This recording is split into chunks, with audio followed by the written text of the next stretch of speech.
Greetings, creeps, and welcome to the That Sick podcast, where we look at the intersection of horror movies, horror games, and the horror of existence as two sick little freaks obsessed with the genre and the way it connects across mediums. My name is Ash, this is my co-host Josh, and today we are looking into the hocus pocus world of Hokum 2026. Oh, I thought this was going to be a Black Parade special. I've not revised the right thing. I went to the show at Wembley and everything because I thought we were talking about that, Ash. You blindsided me. Oh, no. That's funny because I went to the show at Wembley too, and now I've got loads of things written down about the Black Parade. What? Did you know Gerard Way read the Balls magazine? He did. Do you know why? Because I was there as well. What? Can my you God. believe this? And then, coincidentally, I went home and watched Hokum afterwards, which was a nice little compliment with it. No, I have been wanting to watch this since you saw it, actually. I don't think it was on my radar at all, and then you came to me, I think it was maybe even before we did this podcast, and you were like, watch Hokum. Hokum's great, and if we ever get this podcast off the ground, I want to do an episode on it. And finally got round to watching it, and there is a lot to like. I cannot lie to you. I had a really good time with it. I think it's one of those ones that is really I'm just interested to hear your thoughts on it because there's so many interesting things about this film, and I really like Damien McCarthy as a director and a writer. I like what he brings to the table. I like this whole kind of vibe with Hokum and that it's kind of his proper like Hollywood debut.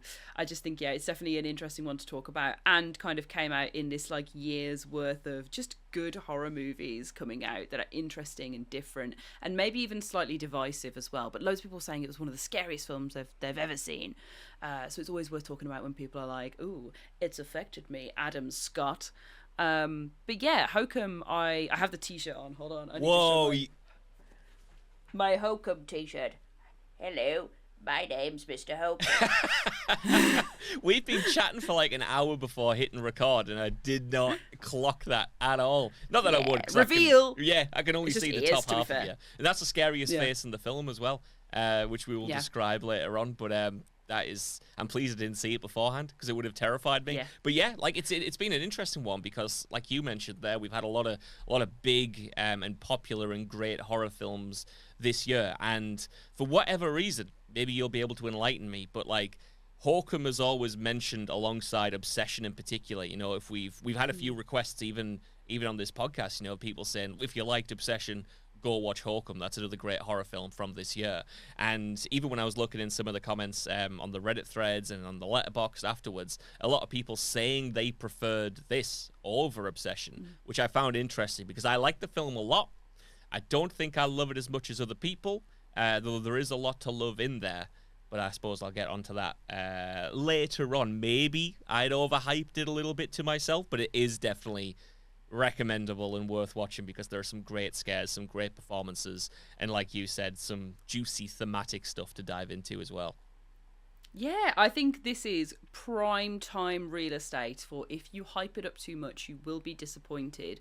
Not because it's a bad film, but because it's different to what you expect it to be and requires a lot of kind of cerebral moments. And that's how I come across these sort of films. If I come in with a hot, like, this is going to scare my pants off, then I usually end up coming away thinking, oh, well, it didn't do the thing that I thought it would, instead of if you just go in with no expectation, which is funny because we're going to now talk about it for an hour or so.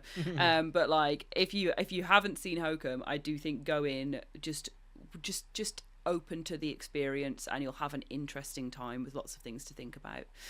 Just to give it a little bit of context, Hokum is written and directed by Damien McCarthy, who is our Irish king. He started off, the little smile there, you're like, he started off in film and having an interest in horror because his dad was a video shop owner back in the day, well, in the 80s and 90s, which I think is so fun. I hope it was a blockbuster. Long live Blockbuster. Long live R.I.P. to the king. God, love Blockbuster. But yeah, what an amazing way to get into film, like just having literally a whole video rental shop at your disposal. Oh, amazing.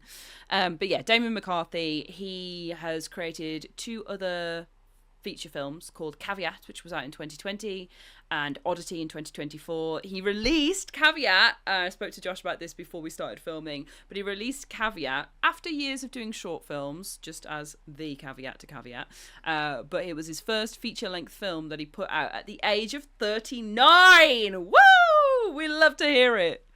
Perfect, man. Like, as we get older, we get more scared that you have to make films in your 20s, and we've covered movies by people in their 20s on this channel, and I love that when you get someone who makes their debut a little bit later. You know, you can put all of that experience, all of that wiseness into something and have it feel as fresh and as energetic as this. I think we're talking about a 39-year-old like that's completely over the hill, but within the narratives that we see sometimes, it's all about like fresh new filmmakers, right? It's all about like the young talent or the old masters, and this like in between stage is often overlooked if you haven't broke into an industry well earlier than that. But I love stories like this, especially when you have that pedigree and you come from making shorts and you get that payoff, you know. Yeah, 100%. I just think it's nice. And like that Caveat is so like visually unique as well. It's one that's written and directed, and then it's got like puppetry. I'm going to be honest, I haven't seen Caveat. I have seen Oddity. But like I know from all the imagery of it on Shudder, like it got a lot of backing from Shudder. Shout out Shudder as well, because I loved the way that they work with independent filmmakers and put films out there that you wouldn't usually see. But yeah, the iconography of Caveat that was carried over then into Oddity, and then the connection with Oddity and Hokum as well, like that kind of cinematic world he's building of just like weird little physical pieces of strange paraphernalia is really, really cool. Hokum is his Hollywood debut. This is his first like big Hollywood film, which I think is very fair, and you know he had the minerals from the other films to be able to come out with this. Oddity, have you seen Oddity, Josh? No. Well, this is the thing, I'm brand new to him, you know, overall. I didn't know what Caveat was. Oddity has at least been on the watch list for a few years now, because I've wanted to get around to it, because like you mentioned there, just from the iconography and the images, I've always thought it was up my street. But tell me more about it. So it's basically the link between Hokum and Oddity. Oddity is the sequel, I would say. Like, this is a prequel, because the start of the film has like this bit in a antiques shop that's full of haunted items, and it's a woman that runs it, a blind woman that runs it, and she kind of has a connection to all the items and some telemagical business going on. And the little bell that you can ring in the Bilberry Hotel. Bilberry Hotel. Getting it confused with Overlook. Bilbrook's also a place in Wolverhampton. Shout out. But yeah, the Bilberry Hotel it summons the bellhop, who's our pal who we see in the film as well. So it's kind of like, okay, something's happened there that's made this bell haunted. That's the connection. And then the rest of Oddity is basically this shop owner moves to a house, and then there's lots of family drama dynamics, and she sends this wooden golem I said it like it's like Schmeagol golem.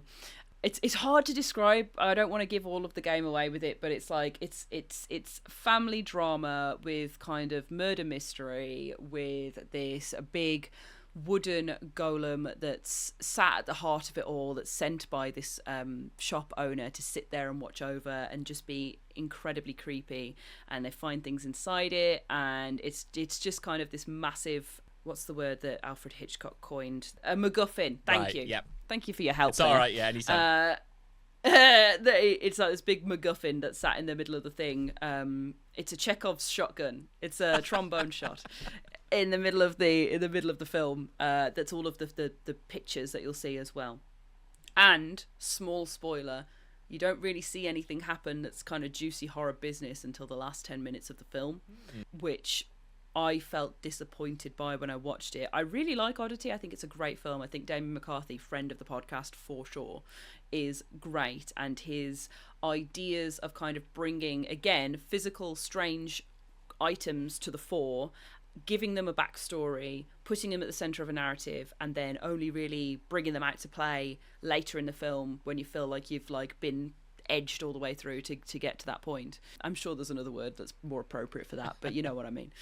So yeah, he does all of that, and then he's kind of done it with Hokum as well, where you've got all of these different aspects in there. These images of kind of rabbits and donkeys and creatures and physicality, the chalk. It's always items and things that all get tied together that then actually have their purpose later in the film. Which was very much set up in Oddity, to the point where I felt like I wanted to see more of the stuff that we got to see at the end throughout, and we definitely got that in Hokum. I felt like it got brought forward quite a lot, even though there still was a lot of waiting. But that kind of shift from those films into this one, I think, as like at least a duo with Oddity and Hokum, you can see how much like he grows and gets access to new things with Hokum. It's a really good proof of concept as a writer and director, if that makes sense. I feel like I'm talking like in 5 different aspects at any given time and tying them all together. So hopefully I've made sense there. Hey, I think you did a brilliant job tying it all together. That made me more interested in watching Odyssey than I otherwise was, and I was already looking forward to it. I didn't realise there was that direct connection between the films, actually. And I love it when movies do that, where it's not necessarily like a cinematic universe or a direct sequel, but there are those kind of sandbox almost, elements to it, like you mentioned, where you've got like this item over here that will be expanded upon elsewhere. And you are right, like with Hokum, I don't have the direct comparison to Oddity, but I was kind of almost surprised at how quickly it goes. There is like story-wise, in terms of the central mystery, you might be waiting a little while.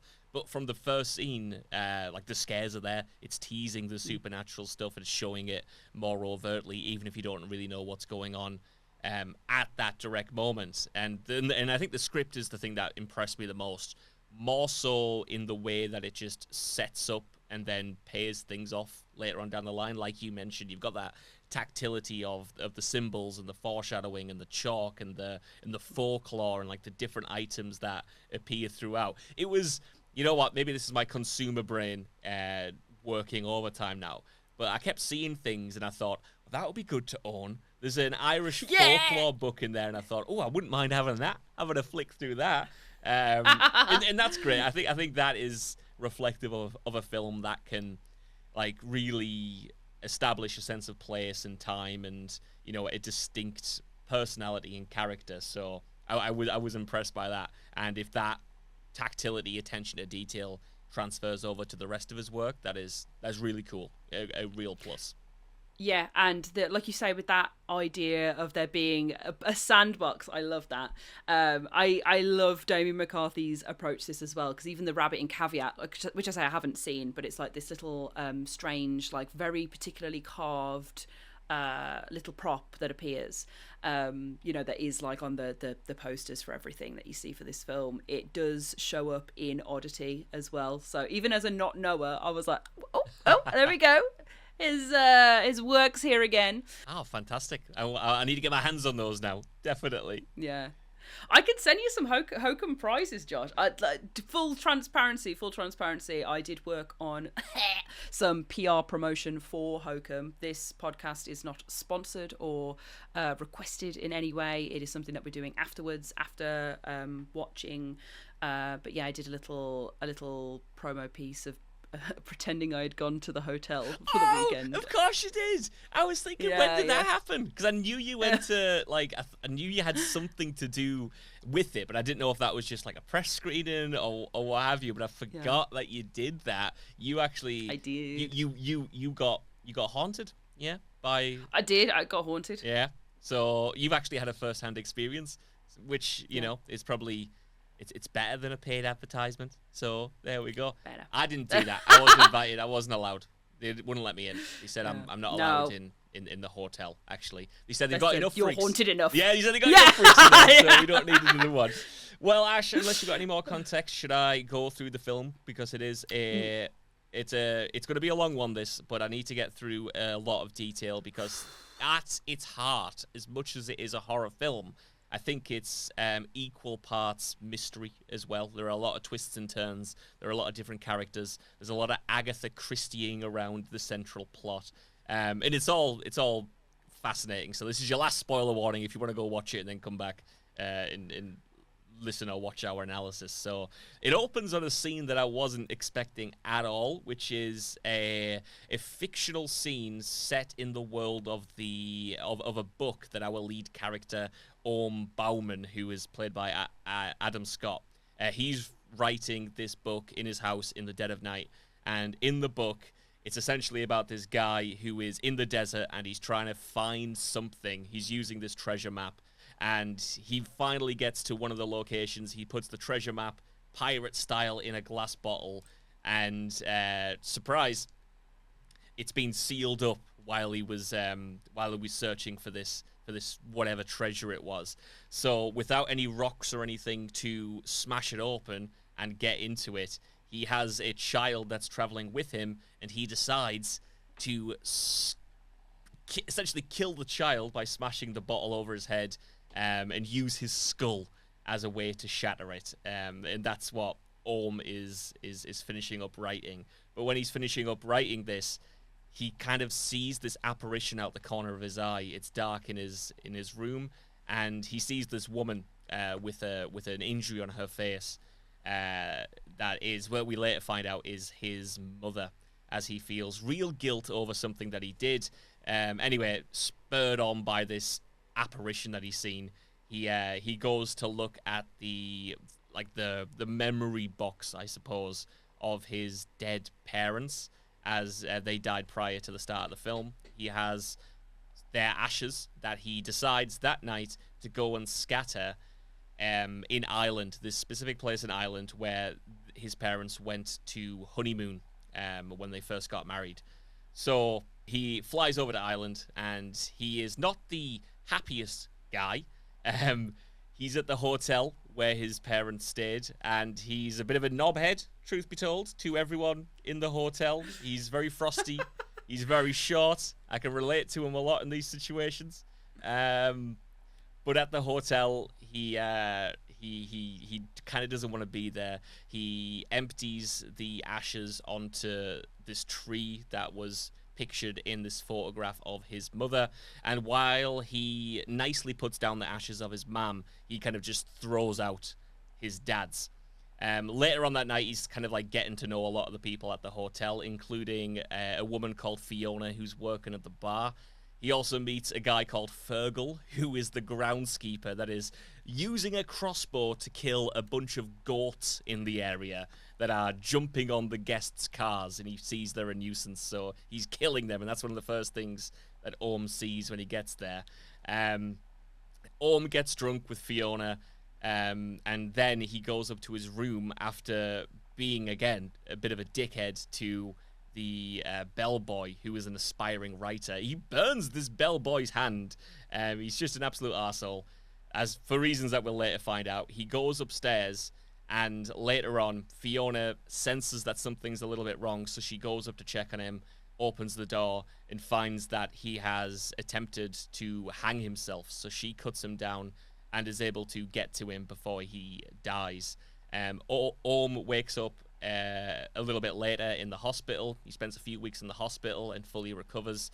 Then he goes back to the hotel, and his intention is to go and see Fiona and essentially thank her for saving him.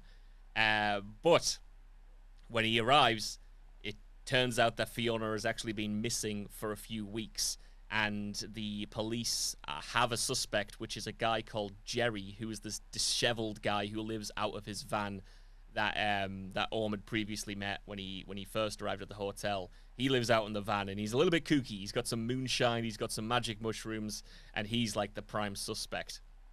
Where am I? Okay, make sure I'm on the right path. At this point, Orm kind of tries to get involved with the investigation. He thinks he owes Fiona something, so he tries to figure out where she is, and he goes to find Jerry, who tells him that he didn't kill her or have anything to do with her death, and that he thinks that she is in the honeymoon suite of the hotel, which we previously learned had been locked up for decades. And there is what we find out is not a joke made by some of the hotel staff, that it's been locked up because they've locked a witch in there. Jerry goes to steal the keys so they can both get into the suite, because one night when he was hanging around the hotel, he actually saw an apparition himself, and he saw Fiona, who was pointing towards the hotel suite.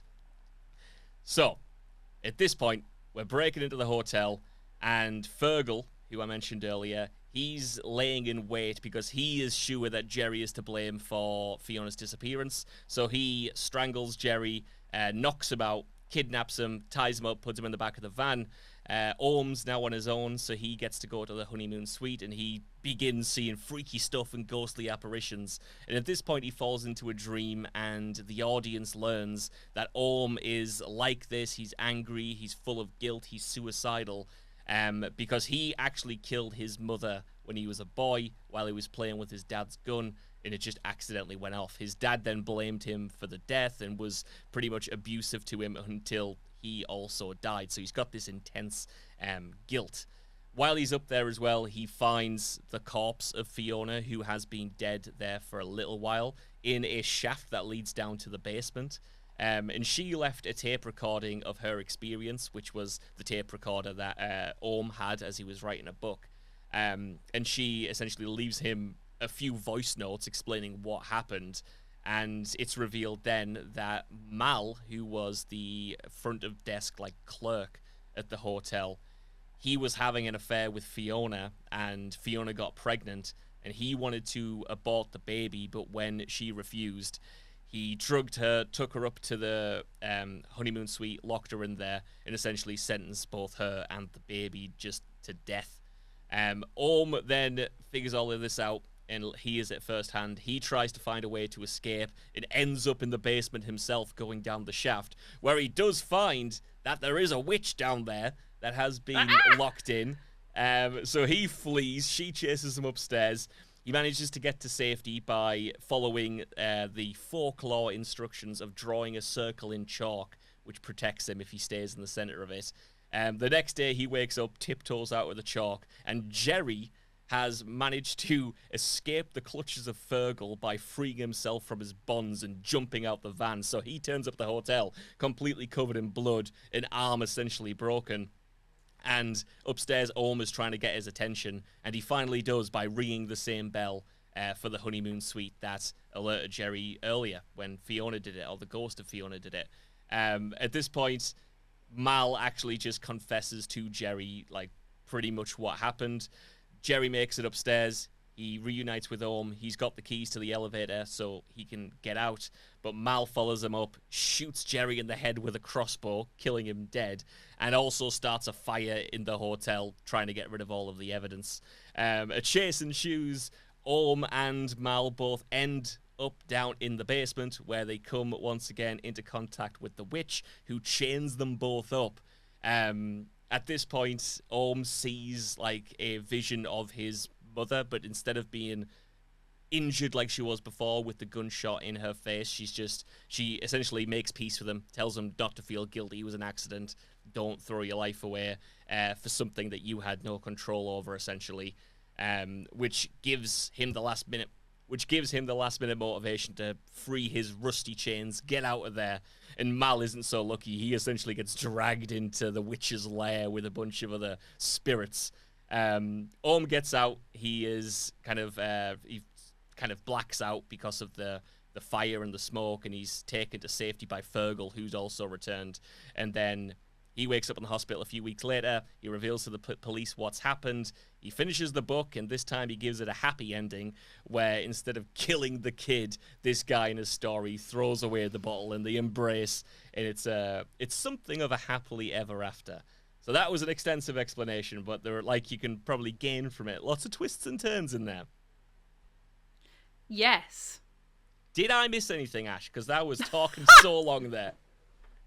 No, that was really, really good. There was a small bit where Mal does come up and confesses everything to our man, Adam Scott, and then goes back down, and then Jerry appears. That's the only bit there. And then we also had the owner telling the story of the witch that then they decide is the one that's trapped in the top bit of the hotel, and then has been trapped in the basement with the dumbwaiter serving between them.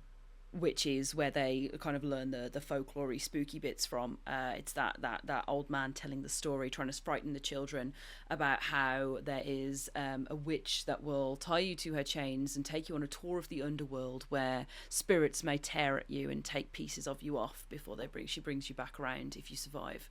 And that is the idea of what she's doing with our man's Mal in the basement as well, where she gets him through that nasty door with all the hands coming out too. It's very, very talk to me, I thought, that kind of vision of the underworld, of all the pouring, clawing, almost like orgy vibes, but like evil orgy. I think that's the kind of vibe of that, which is nasty. But yeah, great work, Josh Brown, because you got loads in there that I easily forgot about as well. You know what I mean? Like, it's just, there's so many bits of information and things that go on, and just like symbols and iconography. It's such an interesting film. What was your take on it straight away then when you watched it? Were you like, oh my God, I love this? Or were you like, because I think you said earlier that there was kind of a little bit of about it. Yeah, I thought it was very effective in its scares. I did like the central mystery. I did think that was really well developed and surprising and kept me guessing. I think it was more... We have watched so many movies about grief and guilt and a traumatized protagonist. And it's not that this does that bad.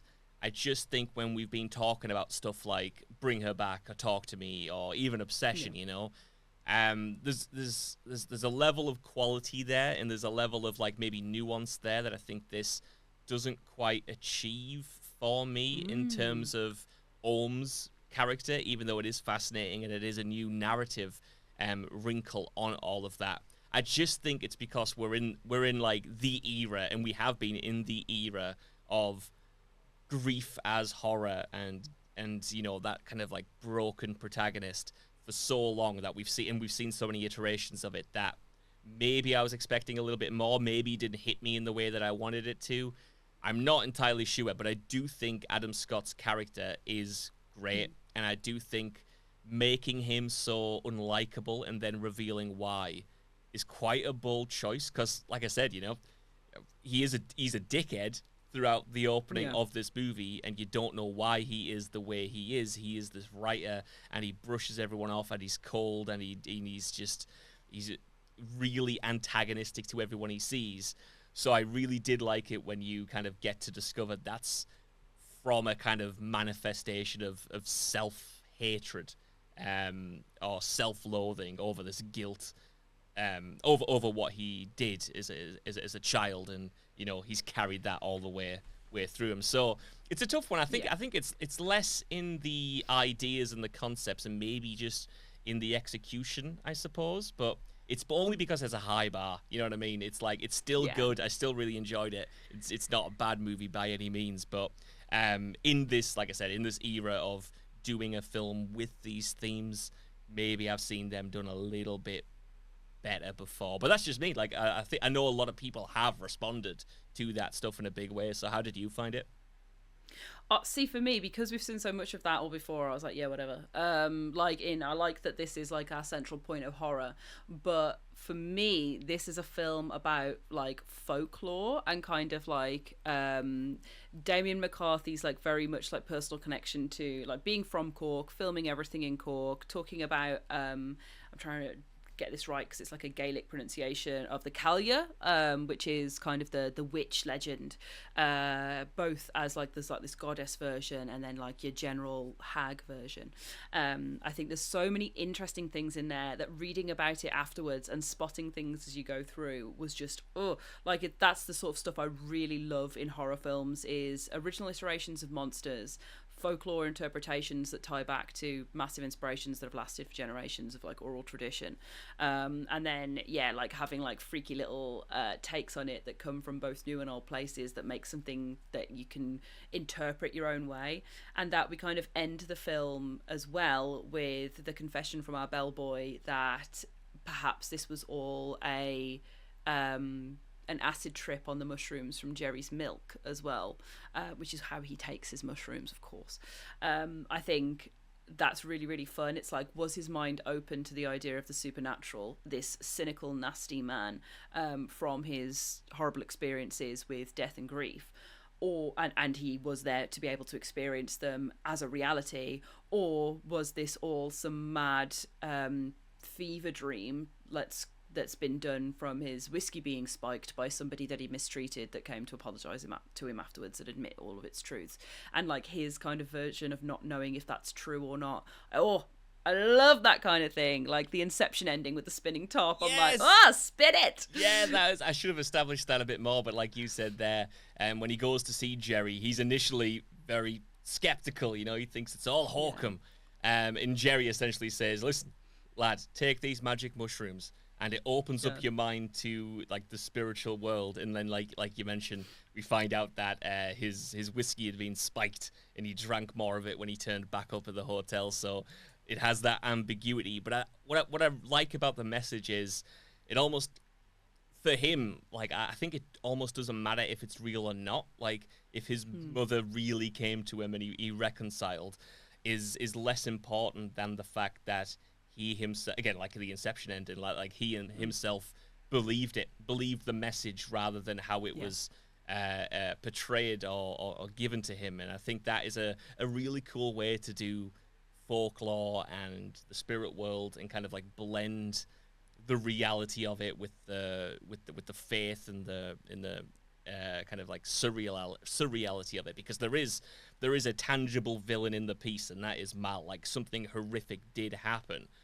but with the witch, with the apparitions, how much of that comes into play, and the movie keeps you thinking, because even at the beginning when he sees the vision of his mum with the gunshot wound, it's after he'd had a few whiskeys, you know, so maybe that opened his mind as well. Maybe that's coming into play. Oh God, there's a really interesting piece that I read, and I'm so sorry to whoever wrote this, because I've read a few different sources. There's somebody called Folklore and Film who did a great essay that I read through. There are some fun Reddit posts. There's IMDb trivia. There's some gorgeous Cinema Blend pieces that I'm all going to draw from here. But somebody had a really great interpretation of basically saying that the Kalia will take somebody, and please forgive me if I'm pronouncing that wrong. That's my that's me trying to do Gaelic. But yeah, the Kalia taking people that are lost is very much the established law here, that she will take somebody who is lost, usually in the woods or whatever, and pull them through to the underworld. But that kind of interpretation of lost being like maybe emotionally lost.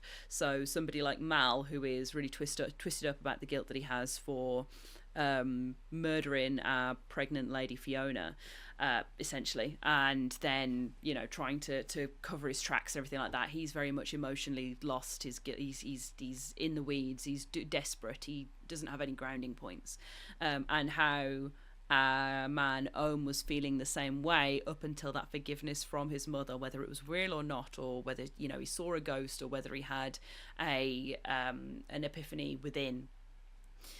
Whatever happened there, he found his way back to himself and like was grounded again, not quite as lost, not quite as like open to being taken by this malicious entity. I thought that was a really nice way of doing it as well, like that you kind of get that idea of interpretation of what lost is, of what folklore is, of how they all work together, how it affects the story and our characters. Definitely. Like I do love that element, you know, and I do like how it links to kind of what we mentioned a few weeks ago when we were talking about faith with 28 Days Later.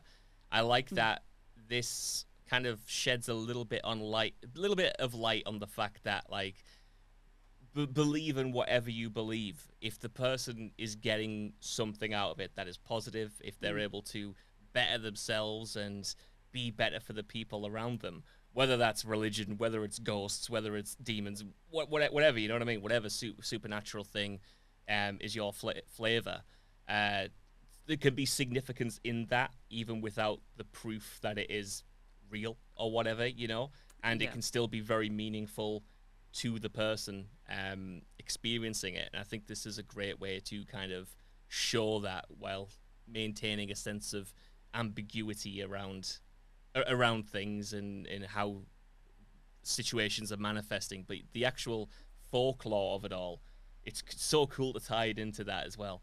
And have it be something that's like told to these kids in that very first scene, like you mentioned. And how does that affect you as you grow up? You know, if you're told stuff like that from a young age, if this is the kind of thing that's like swirling around in your brain when things get traumatic, when things get stressful, when you take some magic mushrooms, like what jumps to the forefront? It's like maybe it's those kind of stories.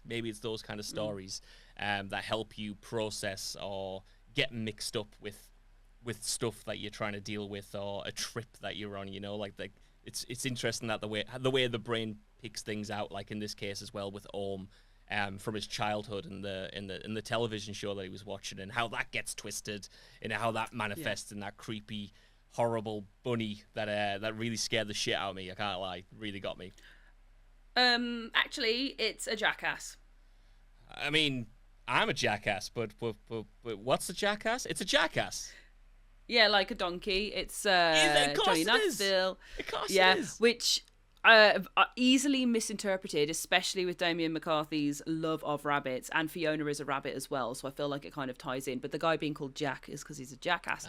There's a great quote from the Cinema Blend interview where it says, Damien McCarthy says, "So it's Jack the jackass. I guess in the context of the story, it was a kids' TV show that Adam's character used to watch as a child, and it was playing on the TV when something terrible happened. And I think it's just the idea that this innocent childhood thing is now warped into something that's haunting him and following him, and he associates it with a really bad time. It's also just kind of way to work in exposition in a kind of horrifying way as well, which is very fair.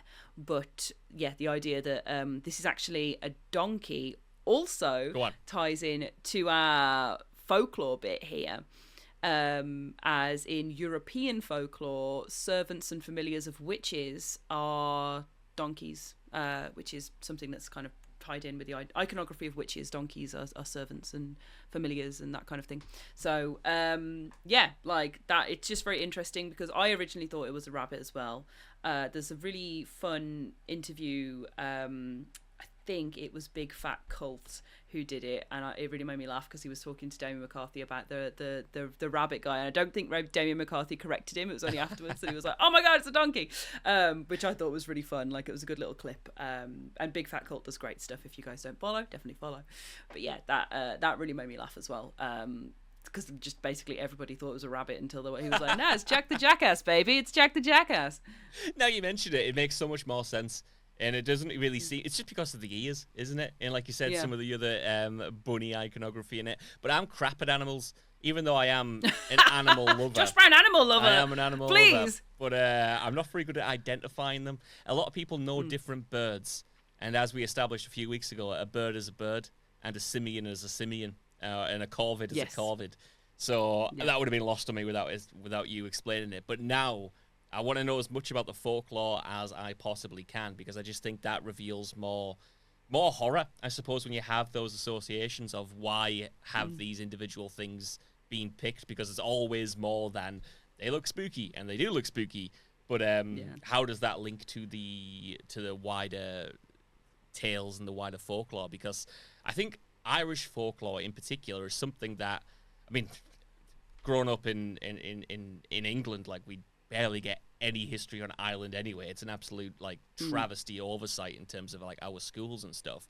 But Irish folklore, we have so many movies again about English folklore, for instance, or Nordic folklore, whatever it is. But Ireland has that rich history as well, and we've seen it in some films here and there.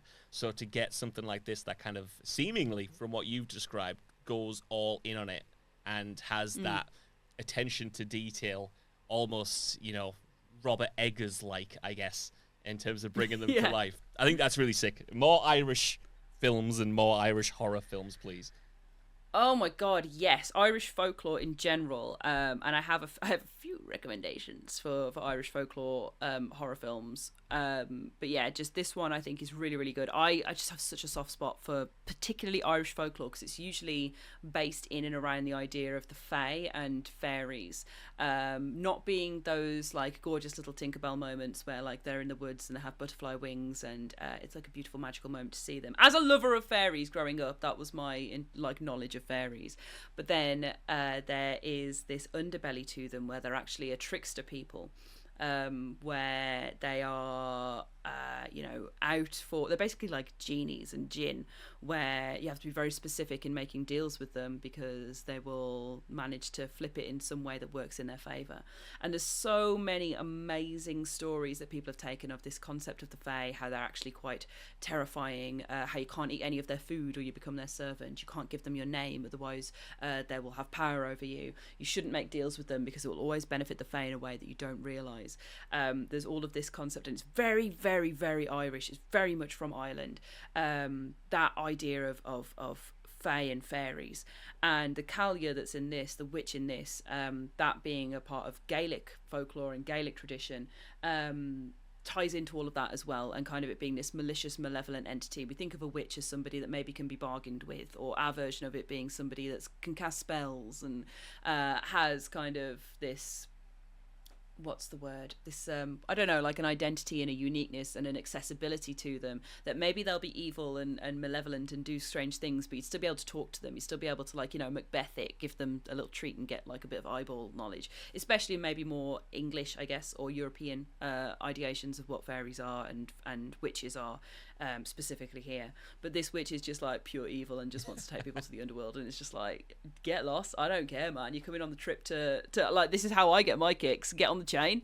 I like that that's kind of drawn from that idea of trickster, malevolent entity, of whatever you think a witch is. This is just dangerous shit to be dealing with, and you're not going to be able to talk to her, and it's not going to be nice, and she is going to do whatever the hell she wants because she's powerful enough to do so as well. Yeah, exactly. All you can do is try to draw a circle as fast as possible and get out of her way. Yeah. I'll talk a little bit about her reveal scene, because you kind of, you know there's going to be a witch down there. It's been teased. Adam Scott's character, Hokum, does not believe it one bit. As soon as he goes down to that basement, you know something's going to get fucked up. And that reveal is so good, because he set up this timer, essentially. The reason that Fiona couldn't get out of the basement, or get out of, like, the, what do you call it? A dumb waiter, is that right?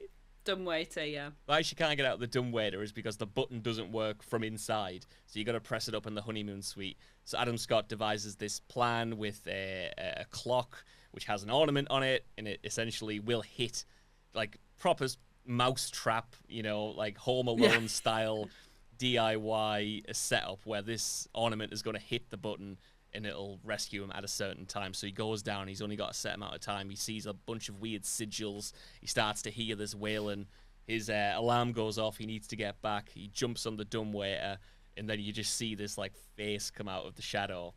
And it's so effective. Like, one of the best scares in the films. And I keep saying the film has some great scares, and it absolutely does. But that tension building, I think, and the anticipation of it, and then the reveal is so well done. And I think it's made even better when you get to the top he gets back up to the honeymoon suite, and you, like, look down the shaft, and then you start to see it come up as well.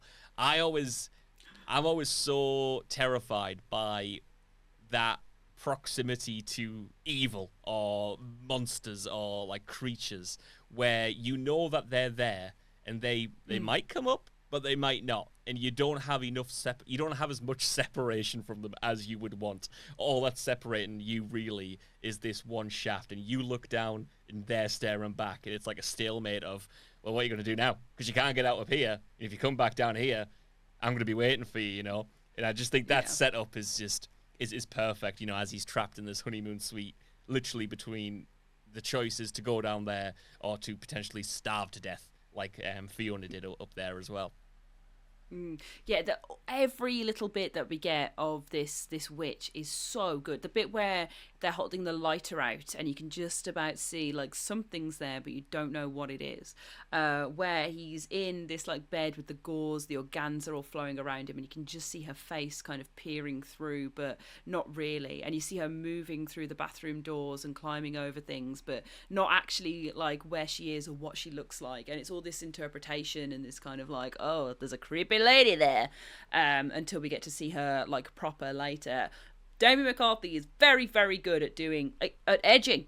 So tension building, some might call it. No, but yeah, he's very, very good at it. He's very, very good at it.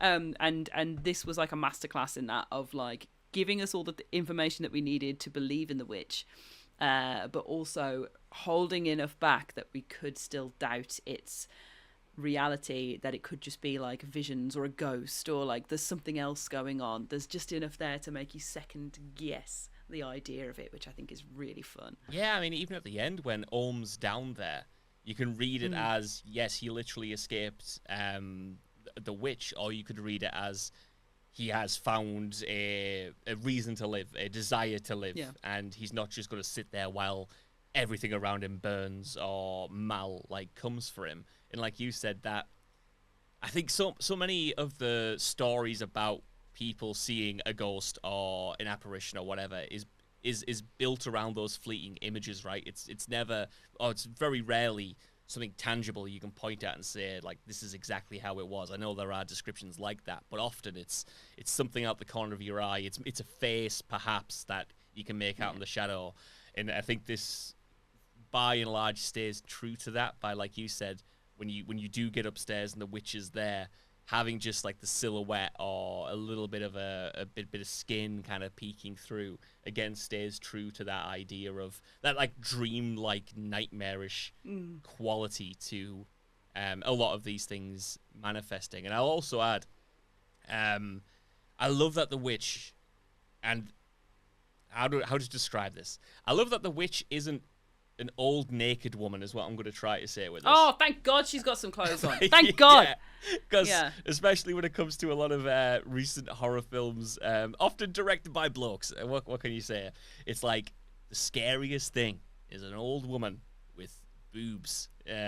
With long boobs. Long boobs. That's the perfect way to put it, with long boobs. And when we get to our connected medias, I am going to mention one of those because I do think it's worth watching overall. But again, I think that's like a more tired trope to do the monstrous hag or the monstrous witch in that way, and make it a little bit about like the female body more than just the terror of like that character and the way she can come for you. Here, a lot of the scares are conveyed through her eyes, I thought. Like, she has these piercing eyes that almost look a little like a deer or something getting trapped in the headlights, you know, when you could just see it reflect.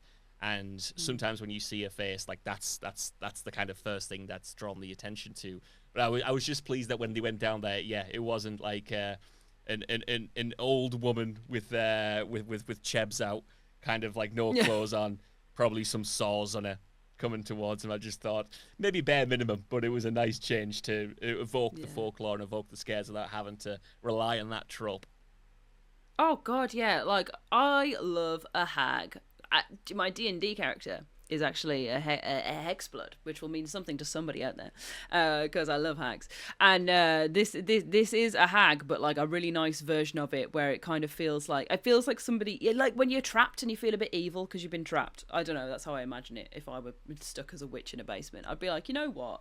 Fuck you guys. If you come down here, I am taking you to the underworld, and I don't want to hear anything about it. I don't want to talk to you. Like, I am just going to be evil. And like, she looks like this kind of old-timey woman from like a certain era, but just has nothing to say or do, and we don't have to rely on the visual horror, but it's more the stories, the folklore, the oral tradition, the idea of these tales being told and passed down, that informs how we're frightened of her and how she scares us as well. In fact, Josh Brown, I'm going to give you a little bit more, because I've got some bits about the Kalia, which I keep calling it, which basically means old woman hag, is what it means in Gaelic.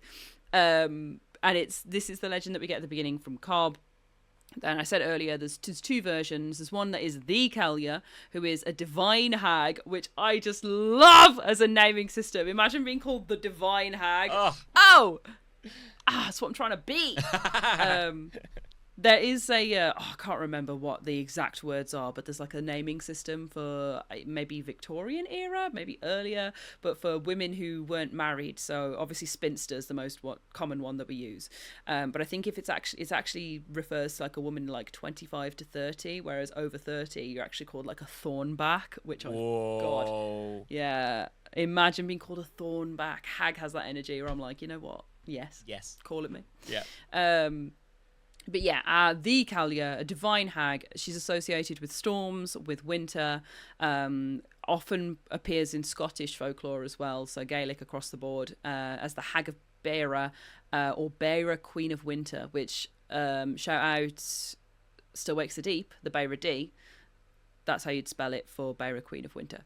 But our film version, and this, a lot of this I got from Folklore and Film. If you Google Folklore and Film Hokum, you'll see a great essay that was written there and a video that accompanies it too.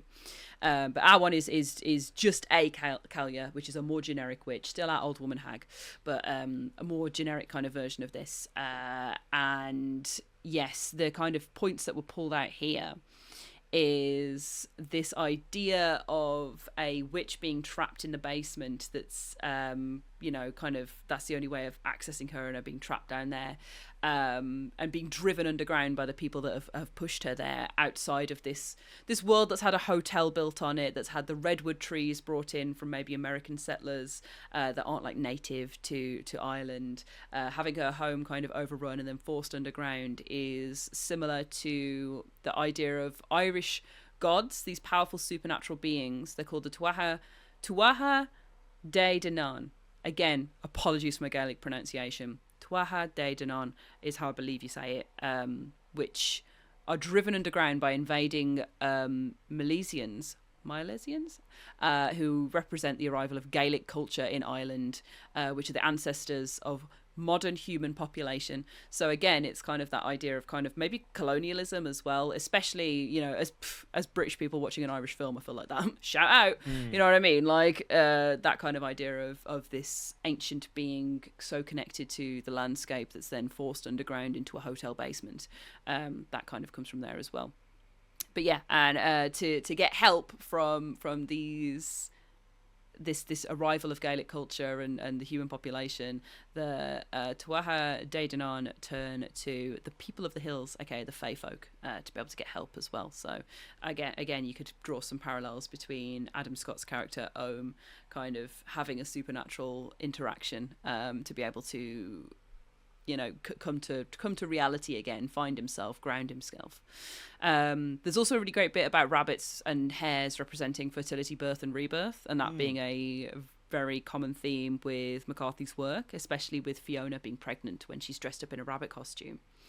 And then I got the bit about Jack, and I've already mentioned our other fun facts. I think that's everything for my folklore research. I just love the idea of it being in this stuff. So I'm sorry if I'm banging on about it, but hopefully that's fun. Do not apologize. When we first were spitballing this podcast, we actually had a segment that we haven't been able to do anywhere near as much as I like, which was you going through the folklore or the mythology of love it, the whatever we were talking about. So this is actually music to my ears, because I am thick and I don't know anything about anything. So to get this wider knowledge, like I said, especially about like a culture I'm not familiar with, a country I'm not familiar with, I just think it's brilliant. I think it adds to the horror. I think it adds to the depth. And you've touched on some stuff there, that idea of building over heritage or building over something. I think that's present all the way throughout the film, even outside of the folklore stuff, right? I mean, you have, again, these generations of men in this case, the guy who owned the hotel, I forgot his name already, but the guy who owned the hotel, he's put the witch down there, he's sealed her up to get rid of his problem. Mal does the same thing. He wheels a drugged up Fiona up there to try and ironically bury it in the attic. And then you could argue that Ohm is doing that emotionally as well, not confronting any of his trauma, just trying to push it down, just trying to bury it, just trying to hide it from everyone else. And I think overall the message is like there is not a depth big enough to hide stuff like that and to run away from it. It'll be there lurking, it'll be there ready to confront you, whether it's in a year's time, whether it's 10 years time, 100 years down the line from a completely different era. And I think that's very true and very potent with the overall message of the film, I suppose, to the fact that you can't outrun that, and you will have to confront it eventually. And you get almost that comedy of errors from Mal towards the end, who, in an attempt to not confront it and not own up to it and not anyone to know what he's done, like, he starts burning the house down, he starts shooting people with crossbows, just trying to stuff more bodies down that chute, right? And obviously it's never going to work. It's gonna start overflowing at a certain point, but I think that fits in with some of the folklore stuff you've made me mention there, like that primal rejection of it and the more supernatural comeuppance, perhaps. I don't know. I'm talking shite, to be fair. But but it's interesting, and also like the idea of it being like magic mushrooms that lets people out, and these circles, that's all very Fae coded as well. Like fairy circles, very much being like these things that you'll find in the woods that are where mushrooms form a perfect circle. If you step into one, you'll enter the Fae realm. So I think it's really fun that kind of magic mushrooms, and then making it kind of a joke about drugs, is actually how you access this supernatural realm, whereas like there is that tie like between it all always, and these reflections, like there's comedy there, but it is self-referential to like a bunch of stuff that actually is like real, and or at least real in folkloric histories as well. So yeah, there's tons of fun stuff. I love that it subverts that trope that we've seen so many times about an outsider, a straight man, you know, a normal person coming into a culture or a community and having that like culture shock of, oh my god, all these guys are weirdo freaks and I don't want to mess around with them. And I like that this subverts that in a way, because it's kind of hints that might be the case. You know, when you first see Jerry, he's got this big beard, he's out in the woods, he's drinking moonshine, he's covered in dirt, he's positioned as maybe the obvious, unhinged, maybe violent guy in the woods. You know, Fergal, when he's first introduced, he's literally crossbowing goats, and he's got goat heads on the floor. And it kind of seems like they're going to do that thing of, oh my god, what town has, what village has Adam Scott stepped into here? Who are all these backwards people? But then you kind of realize that apart from Mal, really, the vast majority of the people there, whether it is Jerry, whether it is Fiona, whether it even is Fergal towards the end, are ultimately like quite compassionate, empathetic people overall. And it's like that ignorance of Ohm as he arrives, and he thinks that he's better than it all. He thinks it's, you know, he thinks it's Hokum. He thinks it's all just rubbish. This like culture and this heritage from this community, and I like that. It's not the first film to do it, but I like the heart on the sleeve, I suppose, way that this approaches those characters in that subject matter, because it really does get you on their side by the end. And even though you do have empathy for Adam Scott's character, especially as the movie goes on, at first it does the inverse of what American Werewolf in London does to start off, where there you have Americans going into this bar and they're immediately kicked out. You know, people are frosty towards them, whereas it's someone kind of going into this hotel with preconceived notions, with an idea of what these people are going to be, and then almost being like humbled by that. Yeah, definitely. I really like Hokum, and I totally can agree with you that, so, like, again, I think it's that preconception of what you're going to get from the film. It's one of those ones that's so fun to think about and watch again and to apply things to. Like, I have a real soft spot for it. It does just absolutely tick my boxes as like a spooky film lover with like weird stuff that you can dig into.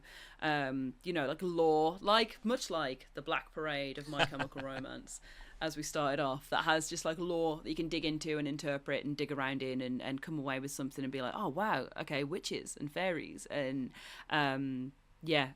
So I know we both like Hokum, but I feel like sometimes we do these talks where we'll start and be like, oh, I really liked this, but I'm not sure about that. Or the other way around, where we'll be like, oh, I'm not sure, and then we'll talk about it and be like, no, I really liked it. And I feel like it's definitely that way with this one. So the more you talk about it, the more just good it is, the more interesting it is, the more stuff you can have fun with this film. And then also we have, like we've mentioned it, roughly, but like it is scary. The images are scary. Like the bits that are in there and the way that they're approached, the way that they're framed, like the music, the sound, the big burning hotel that he's coming through whilst trying to literally escape his demons in hell. Like, oh, whoa, Damien McCarthy, friend of the podcast, pop off. It's so gothic horror, isn't it? Like in terms of that haunted house set up, this old hotel. But yeah, I think my three favorite scenes in terms of scares was definitely the first witch reveal. It is the moment where you see the jackass. I just think that on like the children's television show, I'm a sucker for a movie or a game or a television show giving you that warped children's television program.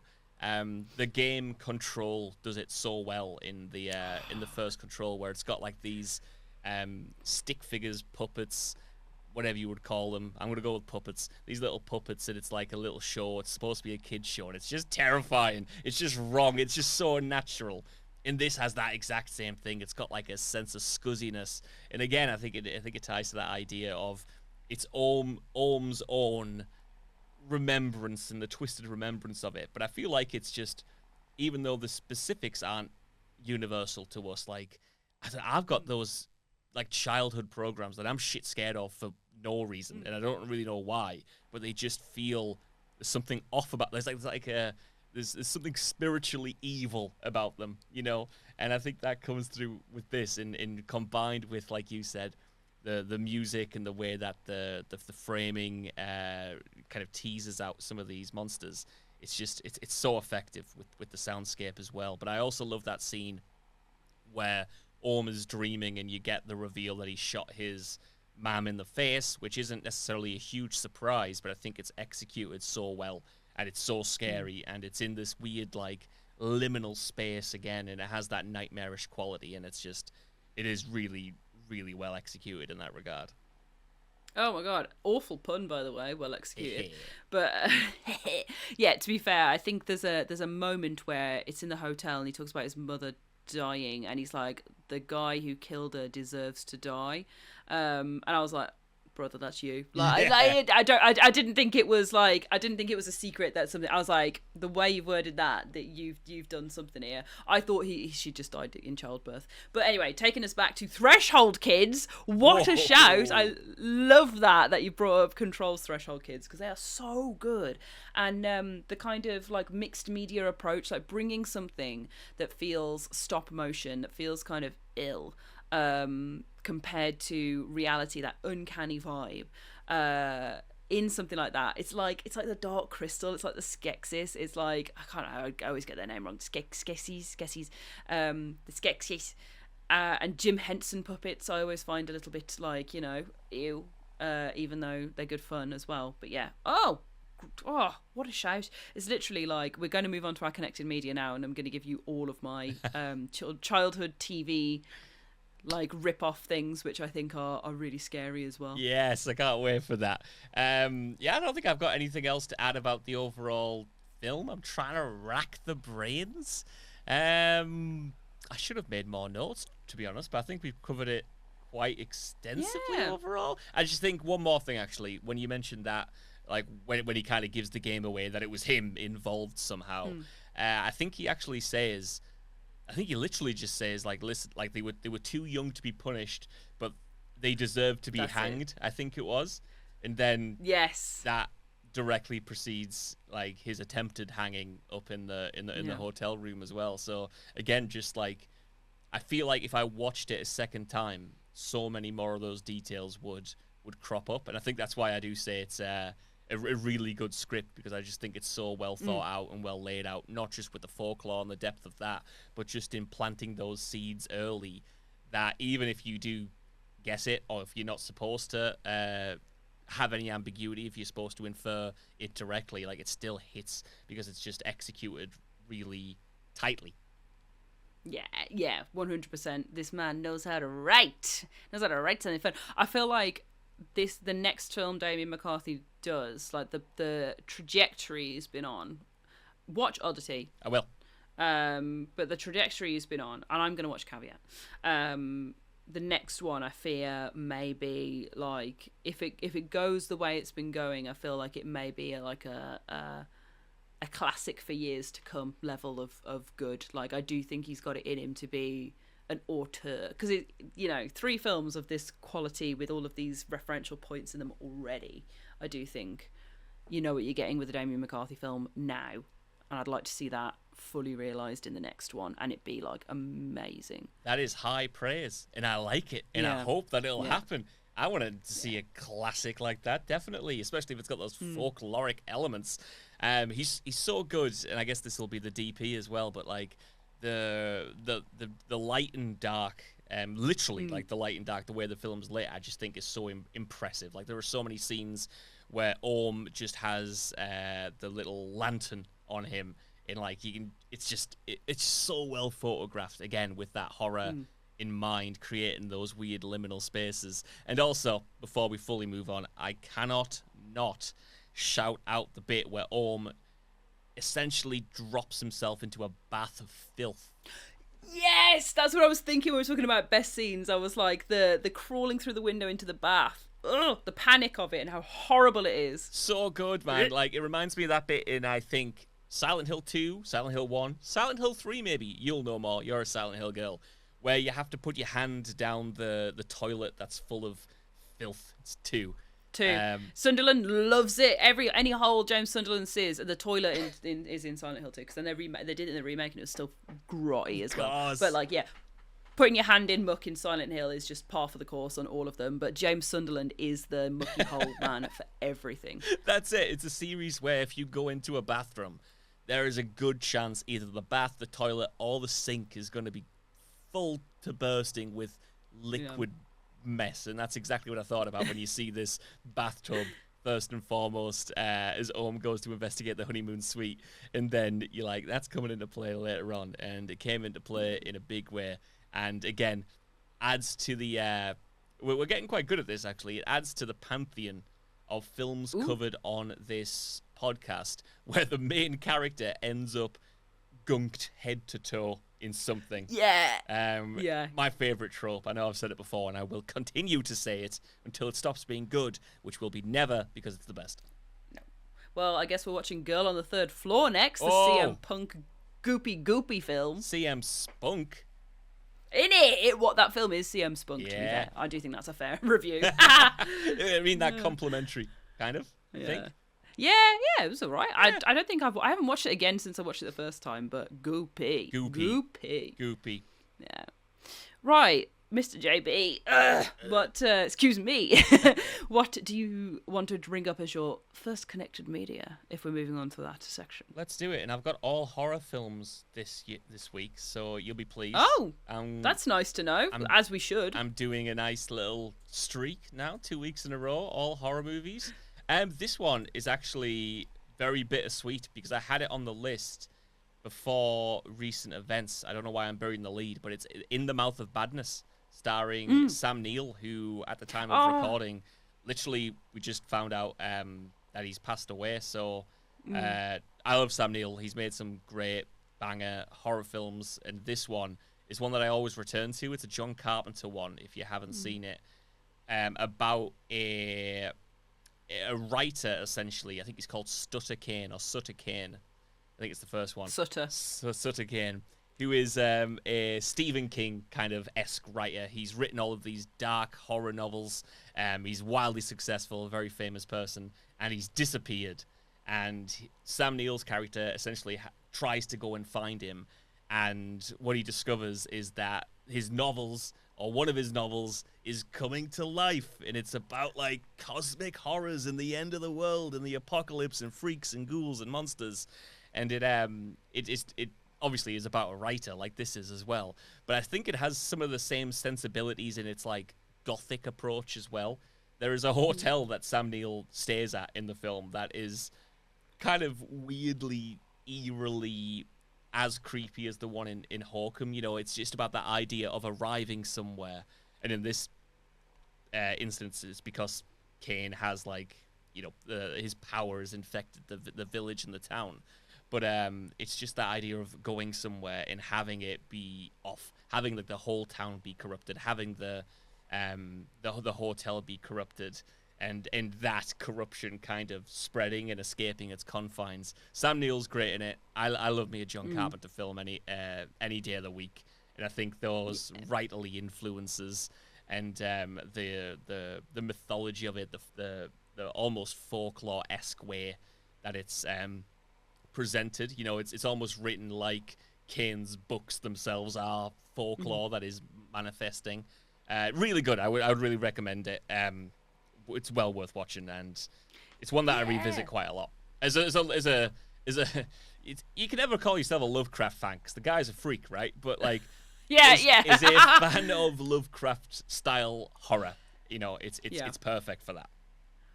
Yeah, I think the way to dance around it is to say love cosmic horror. There we go, yeah. Because, like, yeah, he's like the master of it. But yeah, see, oh man, yeah, Lovecraft's work, great. Lovecraft, bad, terrible, awful man. But yeah, in the method, what a great shout. I haven't seen that in bare long as well, so I think it being like a Sam Neill special and it's like the most Stephen King, not Stephen King film that exists out there. Literally, that's such a good way to put it, because even though like the Kane himself, Sutter Kane, is like a King stand-in, like the story feels Kane-esque as well in like the way it's presented. It's absolutely bang on the money. It's cool, and it makes you pine for the time when a horror series was like the biggest thing on the planet. Like someone could sell horror books at that scale, and people would be so scared. They'd be like, "What if it corrupts the kids? What if it has a negative influence? What if he's a Satanist? What if he's bringing the devil forth?" Brilliant. Oh, so good. And then it turns out he is. He is. Yeah. Oh God, it's so spooky. But yeah, great film, great shout, and I love a bit of JB Law that it's a return to regularly one as well. What a great film. But yeah, it's oh no, I was gonna say there's a bunch of Lovecraft films. I'm rubbish with names at the moment. I don't know what's happened to my brain. They've all just like fallen out in a sieve. I was gonna say Stuart Gordon. Is that his name? That's bang on. Yeah, he's a big Lovecraft guy. Okay, good. Yeah, and he does loads of amazing adaptations and has done loads of amazing adaptations. But that John Carpenter got in there instead of Stuart Gordon is impressive. You know what? Yeah. Not for this, just because we're on a tangent now. Stuart Gordon, I'm pretty sure it's Stuart Gordon. Who, if you don't know the name, we're gonna look this up, and it's gonna be like not that at all. Some other bloke entirely. But Stuart Gordon definitely did reanimate her in its sequels, so that's Lovecraft inspired. But I'm pretty sure he did Dagon as well. Have you seen that? Yeah, I haven't seen it. I haven't seen it. It's on my list. But I know Stuart. Yeah, that's one of his ones. I won't spoil it now, but I've got a soft spot for that because acting wise, and maybe even the first 15 minutes, it's kind of like, not that I have done this myself, it's kind of like you've accidentally put on a softcore porn movie. Not because people are shagging, necessarily, but it has the same, like, almost caliber of acting and, like, that sort of, you know, that early 2000s digital style where it kind of, like, looks a little cheap and a little nasty. It's got that to it. So I initially thought, this is going to be rubbish. But then I was completely enamored by its charms by the end. And it's got some unreal bits of ultra violence in it that I won't spoil if you don't already know it. But it's a marquee moment to watch for, even if you don't like the rest of the film. But yeah, another real good Lovecraft adaptation as well. So Stuart, Mr. Stewart, friend of the podcast? Mr. Stewart. Question mark? Maybe. I'd invite him in for the Reanimator stuff alone. Like, you know what I mean? Like him, Barbara Crampton, him, that other guy, I guess, as well. They're all welcome. They can be friends of the podcast.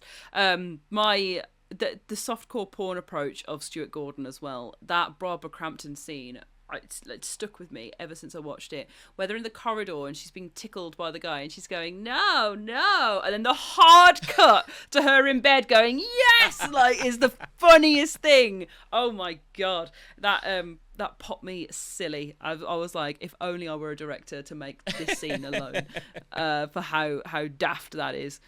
Anyway, I will move us on from cosmic horror as we're not there right now. We're in folk horror. That's it. Can I say one more thing, actually? You may. Just to jump in. I don't know. Again, there's no way to say this. I once, you know how Amazon Prime or Netflix or whatever, I'm trying to clarify this, has a lot of slop on it. It's got like a lot of shit. Yeah. And you're like, how did that get on here? Yeah. You mentioned Fear. Jack in the Box. Exactly. Yeah. Yeah. We mentioned like Fear.com a few weeks ago, and it was during that era where I was just watching slop, whatever I could find, whatever looked funny. And I remember putting something on. I think it was called like The Curse of the Haunted Ghost or something like that. Something rubbish sounding. Yeah. And I put it on, and genuinely, after about 15 minutes, it was chopping and changing all over the place.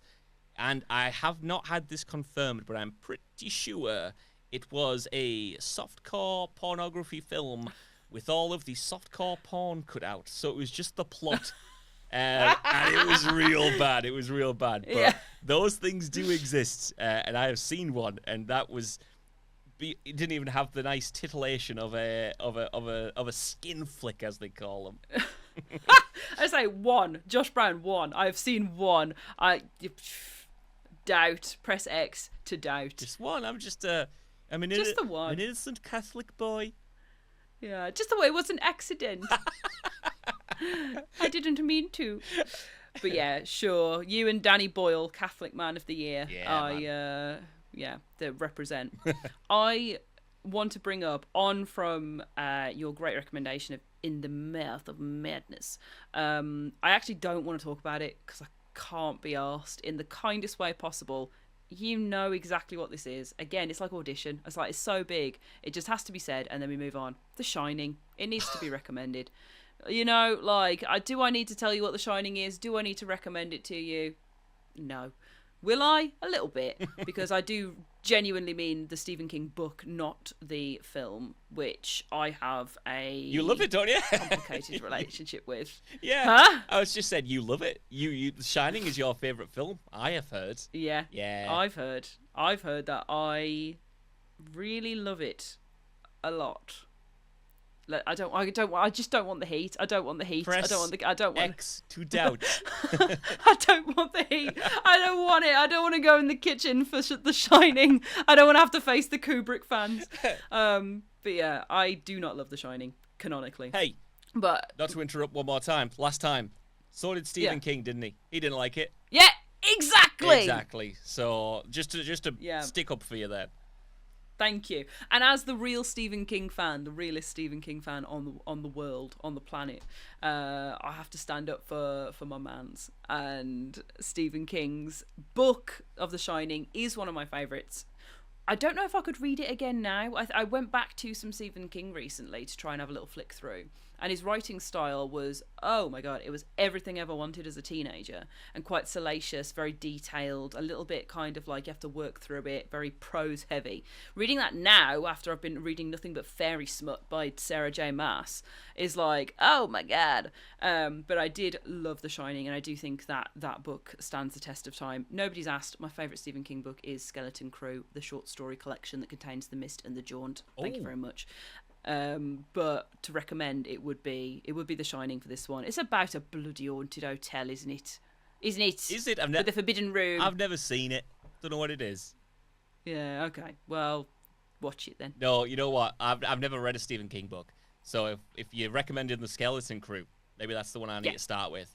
I'll send you it. I'll send you it in the post. Yeah, I've got to send you that poo as well, that coprolite. So you'll have Skeleton Crew as well, and you can read it and tell me what you think. Maybe we could do a podcast episode on it. Well, we should definitely do The Mist at some point, right? Like I feel like that's got so many adaptations at this point as well, and I'm interested to see how that diverges from the source material. But if you'll permit me, maybe we should do an episode on it in the future. But what is it about? And I'm not going to make you slag off the Kubrick film. I'm not going to make you do it. I'm not going to put you in the kitchen. Yeah. But what is it about like that book that you loved so much when you first read it? Oh my God, I think it's like any King book, really, but The Shining being the best example of it. I think it's just the way that he does scary sequences and brings them to life through the power of the page. One of the most terrifying things that I ever read is the hedgerow sequence in the Shining book. Right, that does not exist in the Kubrick adaptation. Another damning point on it. It does not have the hedgerow maze sequence. But Stephen King, knower and appreciator of real terror, put it in his version. But in that book, it's so daft. It's hedgerow animals coming to life and chasing after someone. But the way that it's described about turn in these corners and not sure if something's moving, and then like them closing in. Oh, he is so brilliant at building tension and bringing things to life that should be funny. Like, he has a real black sense of humor and a comedy, which is never actually like addressed head on. It's just funny sometimes, but you're not sure if you're supposed to find it funny. Like a bunch of like hedge rabbits coming and chasing you down, funny but taken very seriously. It's the same with The Mist as well. Like, there's one guy just getting pissed the whole time who's like sweating out beer because he's just drinking beer the whole time. Yes.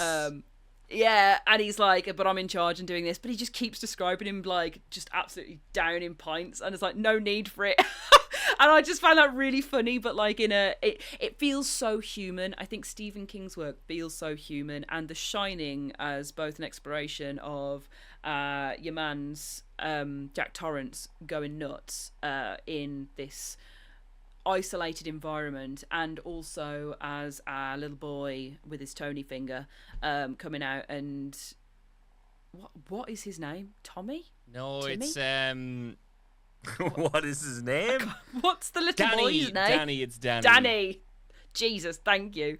Danny and his little Tony finger being in there as well, and seeing it's seeing a adult world with very real nasty horrors in it, and also supernatural ones through the eyes of a child, but without pulling any punches that make it feel safe for Danny either. There's a lot of times you will watch a film with children in, or read a horror with children in, and there is this plot arm around them naturally because you want to keep them protected, and like the horror is saving the child from this situation. Like that is not the case with Stephen King's work. He will give you the eyes of a child and give you warts and all, and there is this kind of like supernatural element that feels so uncannily real.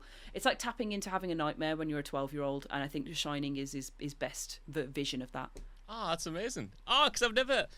You've touched on it there. Like, the reason that I never really, I think, got into King as a writer is because I've seen a lot of those concepts that were ultimately cut from something like The Shining that are sillier when you see them visualized, especially.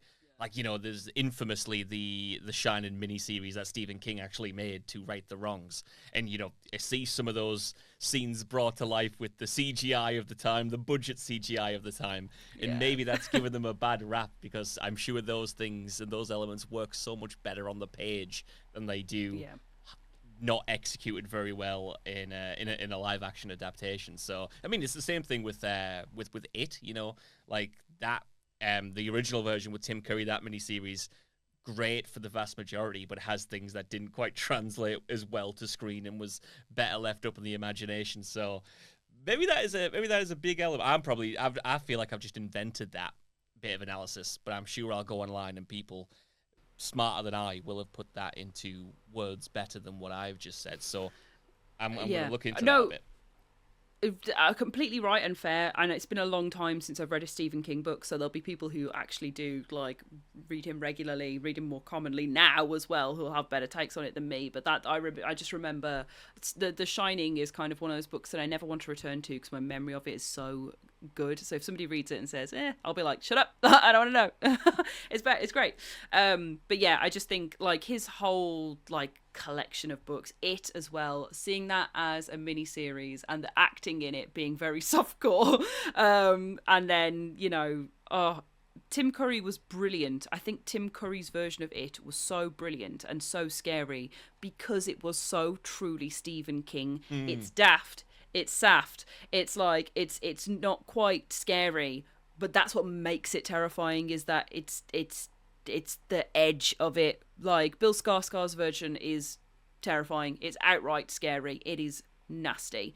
And he has a very good sense of comedy versus horror as well, and how to like bring that physicality to it. But Tim Curry's version, because there's that kind of campness to it as well.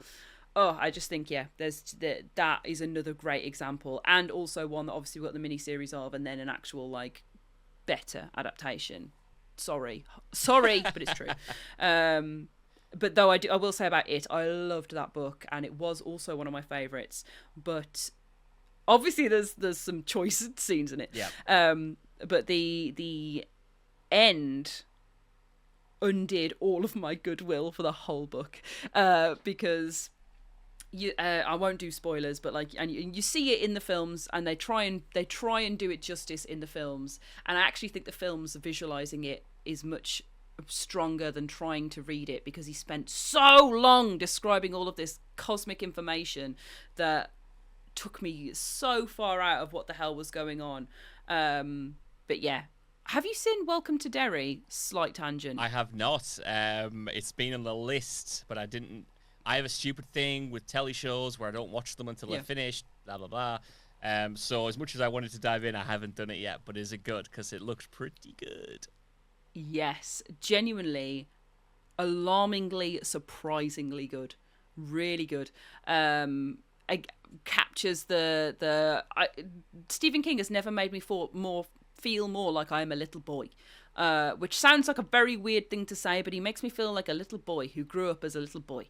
And I know when I've watched a really good Stephen King adaptation, because I'm like, yes, my childhood as a little boy, and it has been captured. Because like you watch stuff that captures like growing up as a young girl and the female experience and that kind of thing, and they're gorgeous, amazing, like, and they're just watching like women and female directors kind of come to the fore and bring that to life in a way that's so accessible is gorgeous.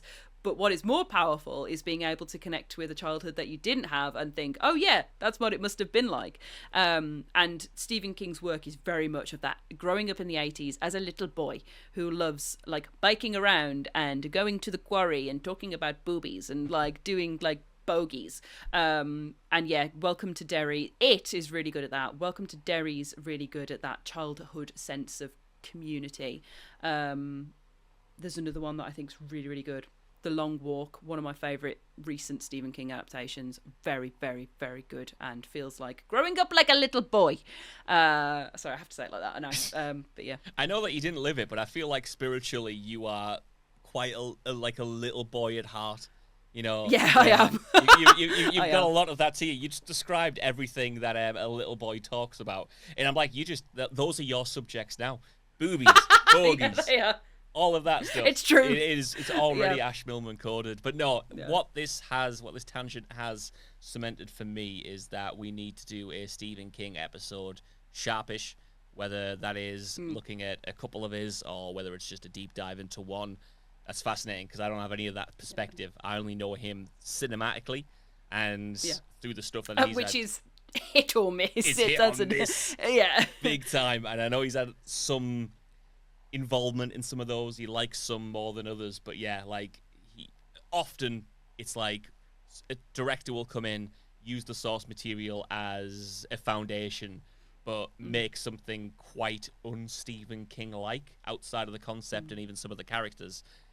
So it'll be interesting. I'm excited for that one. I'm excited to unlock your inner little boy. Friend of the podcast, Mike Flanagan, is the Stephen King adaptor as well. I have nothing but faith in... See, what Mike Flanagan gets about Stephen King is the cosmic thought processes of him, the idea of digging deep into something, looking at the monologuing that happens underneath it, and then pulling that out into the scary parts, like Gerald's Game and House on Haunted House Hill, the House of the Haunted Hill, the Haunting of Hill House. There we go, got there. His approach, and that is not a Stephen King adaptation, but just like it has the same vibes. But yeah, the way that he kind of like the Life of Chuck, not a horror film, but very, very Stephen King energy, because he's come to it with understanding that like psychological, existential questioning of your place in the universe, what else is out there, and the fear that lies within that as well. Not quite cosmic horror, but definitely coloured in by the idea of cosmic horror as well. So yeah, a Flanagan piece would also go down a treat, because he gets King from like an adult angle, I think, and then the guy who did The Mist and has done other Stephen King adaptations, I forget his name as well, but he's great. He gets it too. Frank Darabont, yeah, he loves Frank Darabont. Me love him. Me love Frank Darabont. I actually love Frank Darabont as well. We can't keep talking about Stephen King. It's becoming a Stephen King episode. I think you might finally get me to unlock Mike Flanagan, because I like Mike Flanagan. I like pretty much everything he has made, but I'm not a Mike Flanagan shooter like I know a lot of people are, man. Like, some people will die on the hill that he is like the best horror creative today, and I would never argue against that necessarily, but I've always wanted to see in his work what a lot of other people see, because I do view him as, again, never really made a bad movie, never really made a bad TV show, but I've only loved maybe one or two, which is still really impressive. What? Do I want to get? Ones do you love? Do I want to get in the kitchen now? Do I want to be sat? Yeah. Get in the fire. Yeah. I loved Midnight Mass. Yeah. Unequivocally loved Midnight Mass, and I loved Gerald's Game. I thought Gerald's Game was really, really good. And I've liked the rest of them, so don't shoot me. But okay. I think those are my two favorites. I tell you what, because Student Film Vibes Absentia is one of his greatest works, and the not long after follow-up Oculus is an incredibly strong horror film, and I think people forget that he does shit like that as well. Like, he's a creative genius. So, as well as a Stephen King fanboy, Mike Flanagan shooter, as we have right here. No, I was similar to you, I think, in that I was into him as a horror director before he even started doing Stephen King stuff, and now he's known as the Stephen King guy, because, I watched, like, Oculus, and I'm pretty sure he did Hush as well, right, back in the day. Yes. So he had, he's had a great run, don't get me wrong, he's had an unbelievable run, but I think I've always wondered, what is that extra element that people just go to bat for with him? And if we do an episode on one of his, I'd love to unlock that, because, like I said, I've liked a lot, and I'd like to be a Mike Flanagan boy, ride or die. Yeah. Friend of the podcast. Friend of the podcast, wife as well, Ms. Kate Siegel. Amazing, also friend of the podcast. Welcome anytime. She is unreal, and she was in Death Stranding as well. And Mike Flanagan was. Yes. Amazing. Yes. And she did her directorial debut in a VHS anthology. Yes. With Alana Pierce as the lead actor. That was such a good segment as well. I mean, listen, we spent this entire episode teasing future episodes. When we get near Halloween, we're going to do some VHS movies, maybe even all the VHS movies, who knows. And I'm looking forward to that. I forgot she did that, because that's a great, grotty, literally VHS short. Yeah. Amazing stuff. So good. Right, okay. That was The Shining. That was the recommendation there. So we're back to you. I'm throwing it back. Oh, man, we've gone through two. That's amazing. Right, next one. It's a game. I've done a lot of films recently. A game. Alan Wake 1 and 2. Yeah. Had to go for it. Again, if you don't know what those games are, it's about a writer, similar to In the Mouth of Madness, similar to Stephen King adjacent stories. He's a writer that goes to this place called Bright Falls in order to kind of have a retreat with his wife, and his wife is taken by the dark presence, and he keeps finding manuscript pages that he has apparently written that are coming to life, and he has to fight off a load of monsters and try to save his wife, and it works through kind of writing or art as like a not personification. What I'm trying to say is a real world reflection of like what he's experiencing and what he's feeling, and it manifests in story elements that can help save him or doom him. And what I love about both Alan Wake 1 and 2 is that one of the defining rules of this universe is that he is beholden to the genre. So you can't just go in and start writing like Alan Wake saves the day, he beats the bad guys, like the end, because it doesn't fit within the rules of the genre. So by definition, the first game and even the second game, there needs to be sacrifice, there needs to be punishment, there needs to be something that happens to our characters that makes it a horror story and isn't just an outright happy ending. And I really like Alan Wake 1. I loved it more back in the day, but this is all an excuse to recommend Alan Wake 2, because Alan Wake 2 is unbelievable. I think it's the best thing Remedy's ever made.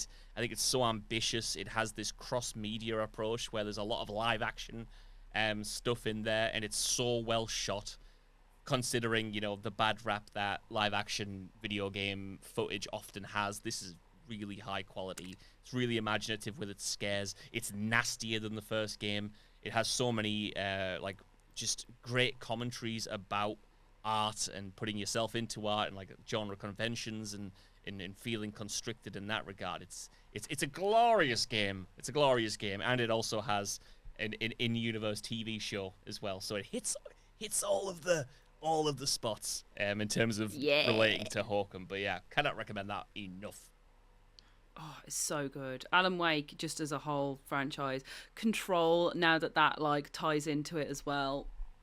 And Control Resonance coming out, and it looks so good. Oh, I got to play some of it, and I was popping endlessly. It was great. So jealous of that. It looks. I cannot wait for Control Resonant.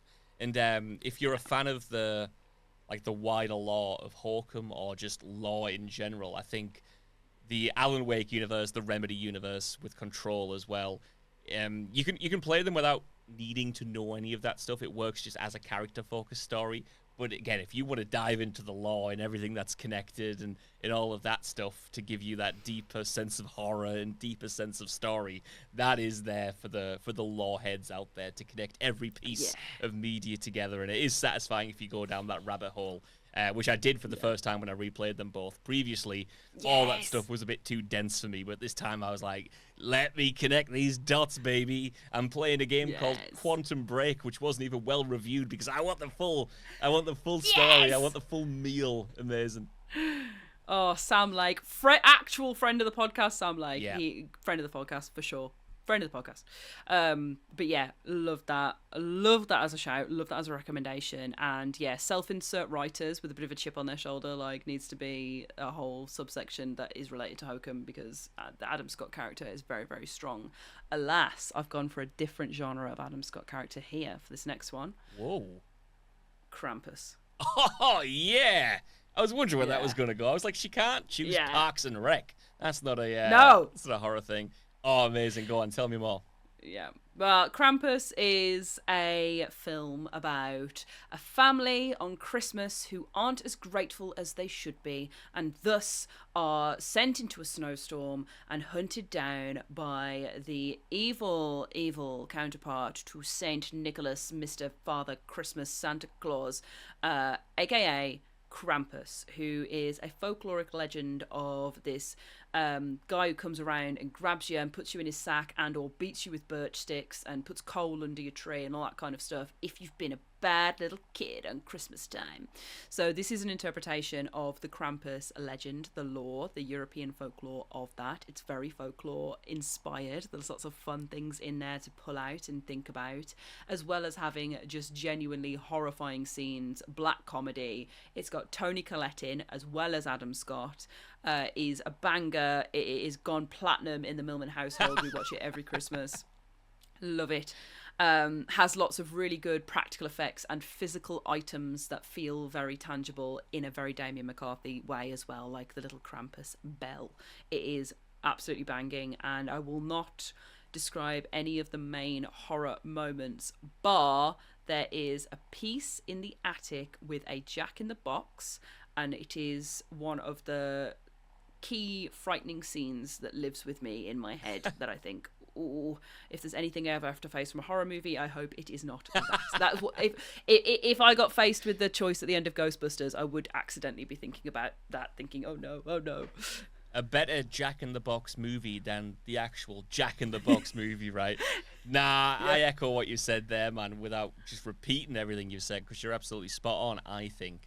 I saw Krampus just on a whim when it first came out in the cinema, as I'm a big Christmas head. And I'm a big horror movie head, so I thought my two interests are colliding. It was completely blown away. I wasn't expecting that quality at all. Like you mentioned, a big shout out to the practical effects, even just in that Jack in the Box scene. Like, it's so good. It feels so tactile, like I've mentioned in terms of Hokum. And it's very, to me, it has the spirit of, like, an Evil Dead 2 in the goofiness and the camp, but still in a nasty, visceral way where you're getting these Christmas time things and iconography that's twisted. Really good. A killer ending as well, without spoiling anything, but a killer ending. Yeah. 100%. Yeah, the ending. I was about to start saying things. I won't, because if you haven't seen it, you need to watch it. That 100% will appear. Not to tease another episode, that will appear on this podcast when we get to a Christmas episode. I am 1,000,000% sure. Oh my god! I've just thought. Hang on. I've just thought about the concept of a That Sick Christmas special, and it's got me so excited. Woo! Wow. What a reason to keep on living, man. That's just unbelievable. Let's go. We've got to go at least until we can do that. This December's going to be full, because there's one, A Christmas Horror Story, which is an anthology film, and I watch that every year as well, because I just love it. It's daft. And I know that you are the Christmas horror man. It's a Wonderful Life, one of your favourite films of all time. Yes. Not a horror film, but kind of is. Kind of is. Kind of is. So maybe we'll do It's a Wonderful Life as well. We might jump the shark if we do that, but don't worry, because I got plenty of Christmas horror recommendations for you.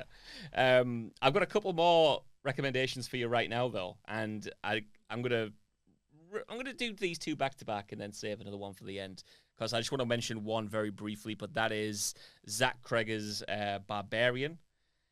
I think it's very kind of similar in terms of setup, in that it's mostly a one-location film about a creepy basement and what's down there, essentially, is what I'm drawing the parallels with. But Barbarian, again, I'll try to keep it as spoiler-free as possible, because it's lots of twists and turns, but it's essentially about these two people, one of them, Bill Skarsgård, actually, who double book an Airbnb, and the main lead female character, she turns up, and you have that uneasiness of, like, is this an accident? Is this intentional? Who is this guy? Do I trust being around him?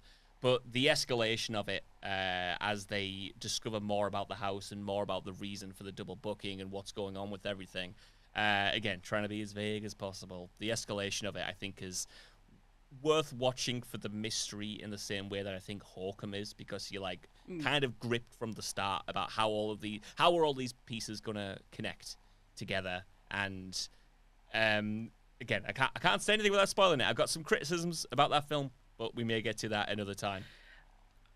Question. Yes. Is a criticism, slight spoiler if you have, I can figure out what I'm saying here, which is not a secret at all, but is one of the criticisms the approach of the witch in Hokum versus the approach of it may be the boobies in boobies, Barbarian. Boobies in Barbarian. There is a commonality between the boobies in both films, or a lack of commonality, let's say. Yes, that is part of it.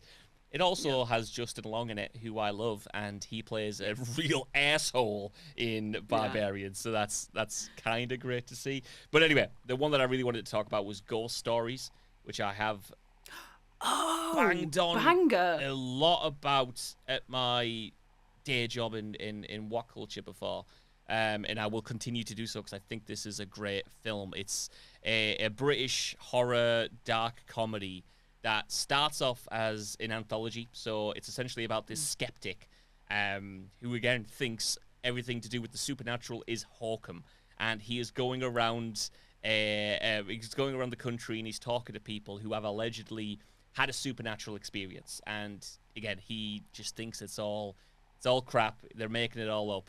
And each new story, which we see visually and is told, like, those are the vignettes, those are the different sequences. The more he gets into these different sequences, the more he starts to wonder if his skepticism is actually warranted. And again, without spoiling it, it's more of a cohesive story than you might initially think. Like the wraparound story of this character going to these different people and getting their twisted tales. It has a really satisfying payoff, I think, that again connects a lot of different like mystery box elements, and it has a lot of humor in it as well. I do think the stories themselves have some great scares in them. Some, you mentioned there, like having that Jack in the Box and having that linger with you. There is one scene involving two parents that has stayed with me, and it's just like one image more or less, but just great subtle horror combined with those over the top scares, and it ends in a very melodramatic way that ties everything together. But yeah, I rant and rave about that. I've not seen it in a little while, but it's one that's just stayed with me since I did see it back in the late 2010s, I think it was, when it came out. Did you see the stage show? I didn't. No, I was gutted. That it was based on? Nah, I did not see that. Okay, well, neither have I. My parents have seen it, and they love it. They're like, it's so good. So yeah, it was originally a stage show and then made into the film, wasn't it? And the film, yeah, section 2, like of the anthology, the second story, my favourite. I assume yours as well. Yes. Because it is just really good, and it's just a cool, fun, original idea as well. But yeah, and I love that actor as well. Same as our kid from Shut Up and Dance in Black Mirror. Yes, I think you know what.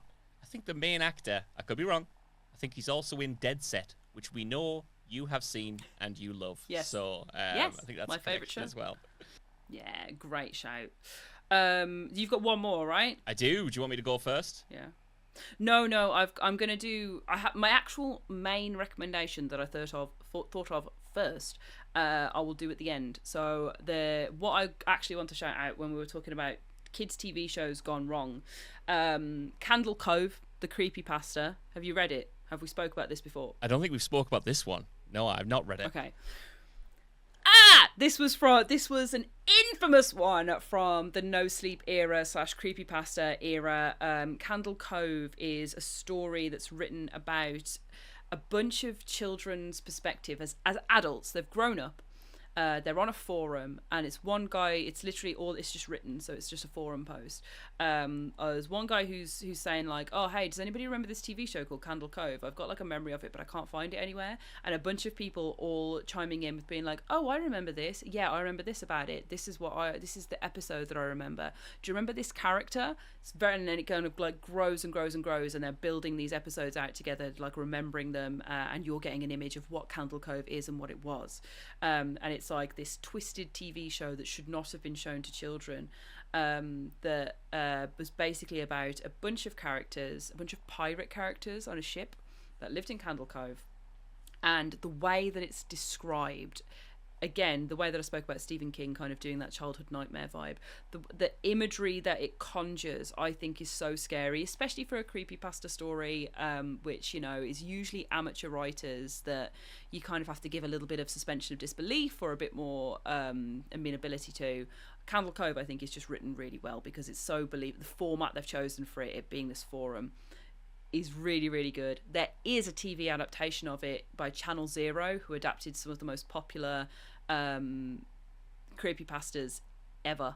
They did Butcher's Block series, which was about Search and Rescue Woods. Search and Rescue Woods being the definitive best creepypasta story ever written. It is so good. Being around for watching that get posted and being able to keep up with it and seeing people's reactions to it originally is one of my favourite bits of like online media experience. Being in the zeitgeist of that was so fun, and I didn't have anyone to talk to about it, and then they made a TV show about it, so I was like, thank God. Thank God people know what this is. Even though it was so popular, like it wasn't like a secret thing. But yeah, Search and Rescue Woods, amazing. No End House they did as well, and No End House I liked so much I did my own rip-off version of it for like a GCSE exam or something that. Like I did I wrote my own version of it. But yeah, and they have another series as well for another bit. I want to say it's Baraska, but I think that's just wishful thinking. I think it's that one. Hang on, I don't know if you've heard of this one. I mean, you will because you're you're into all of that stuff. But like, I think it's about like when you're asleep and you've got like the bed and like there's someone at like the end of the bed and like it's like, the Russian sleep experiment or the rake. I have no idea. The Russian sleep experiment, though, I do know that is the one that I know, and I know that got a film adaptation. So that one, I'm gonna go that one. The one when you're asleep and there's someone at the end of your bed. If you're talking about the creature, that's the rake. Maybe that one. That had like visual images. I was genuinely very, very, very scared of that for a long time. And one of the bits of lore is if you talk about it, it will visit you. And I actually feel really bad for saying it because now I'm actually a bit frightened again. He's really frightened me. He's really, really frightened me because I'd be like, you have to move house if you get visited by it. And I was like, how am I going to explain to our parents that we need to move or I'm going to die? We've got to move. And I'm sorry, Ash, you're going to have to cut this bit out because I've completely fucked up the bit.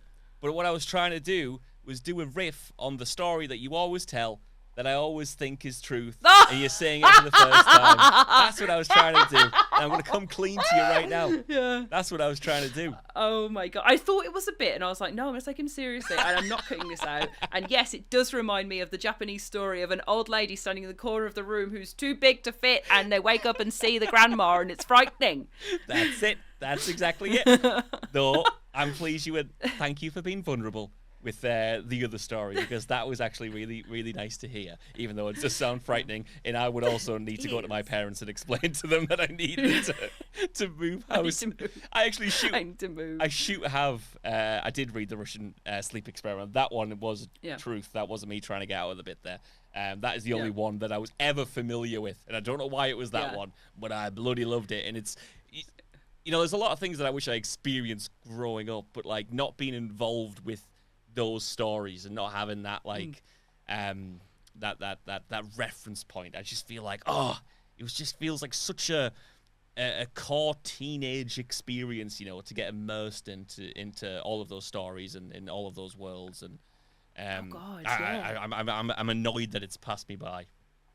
But the thing is, it's coming for a new generation now, or has been around for a new generation for a long time in YouTube Shorts. It's like we're talking about with Backrooms and weapons and stuff like that. The creators of those franchises having space to then make those and then come into like the filmic world. That's the new version of it. Backrooms is the most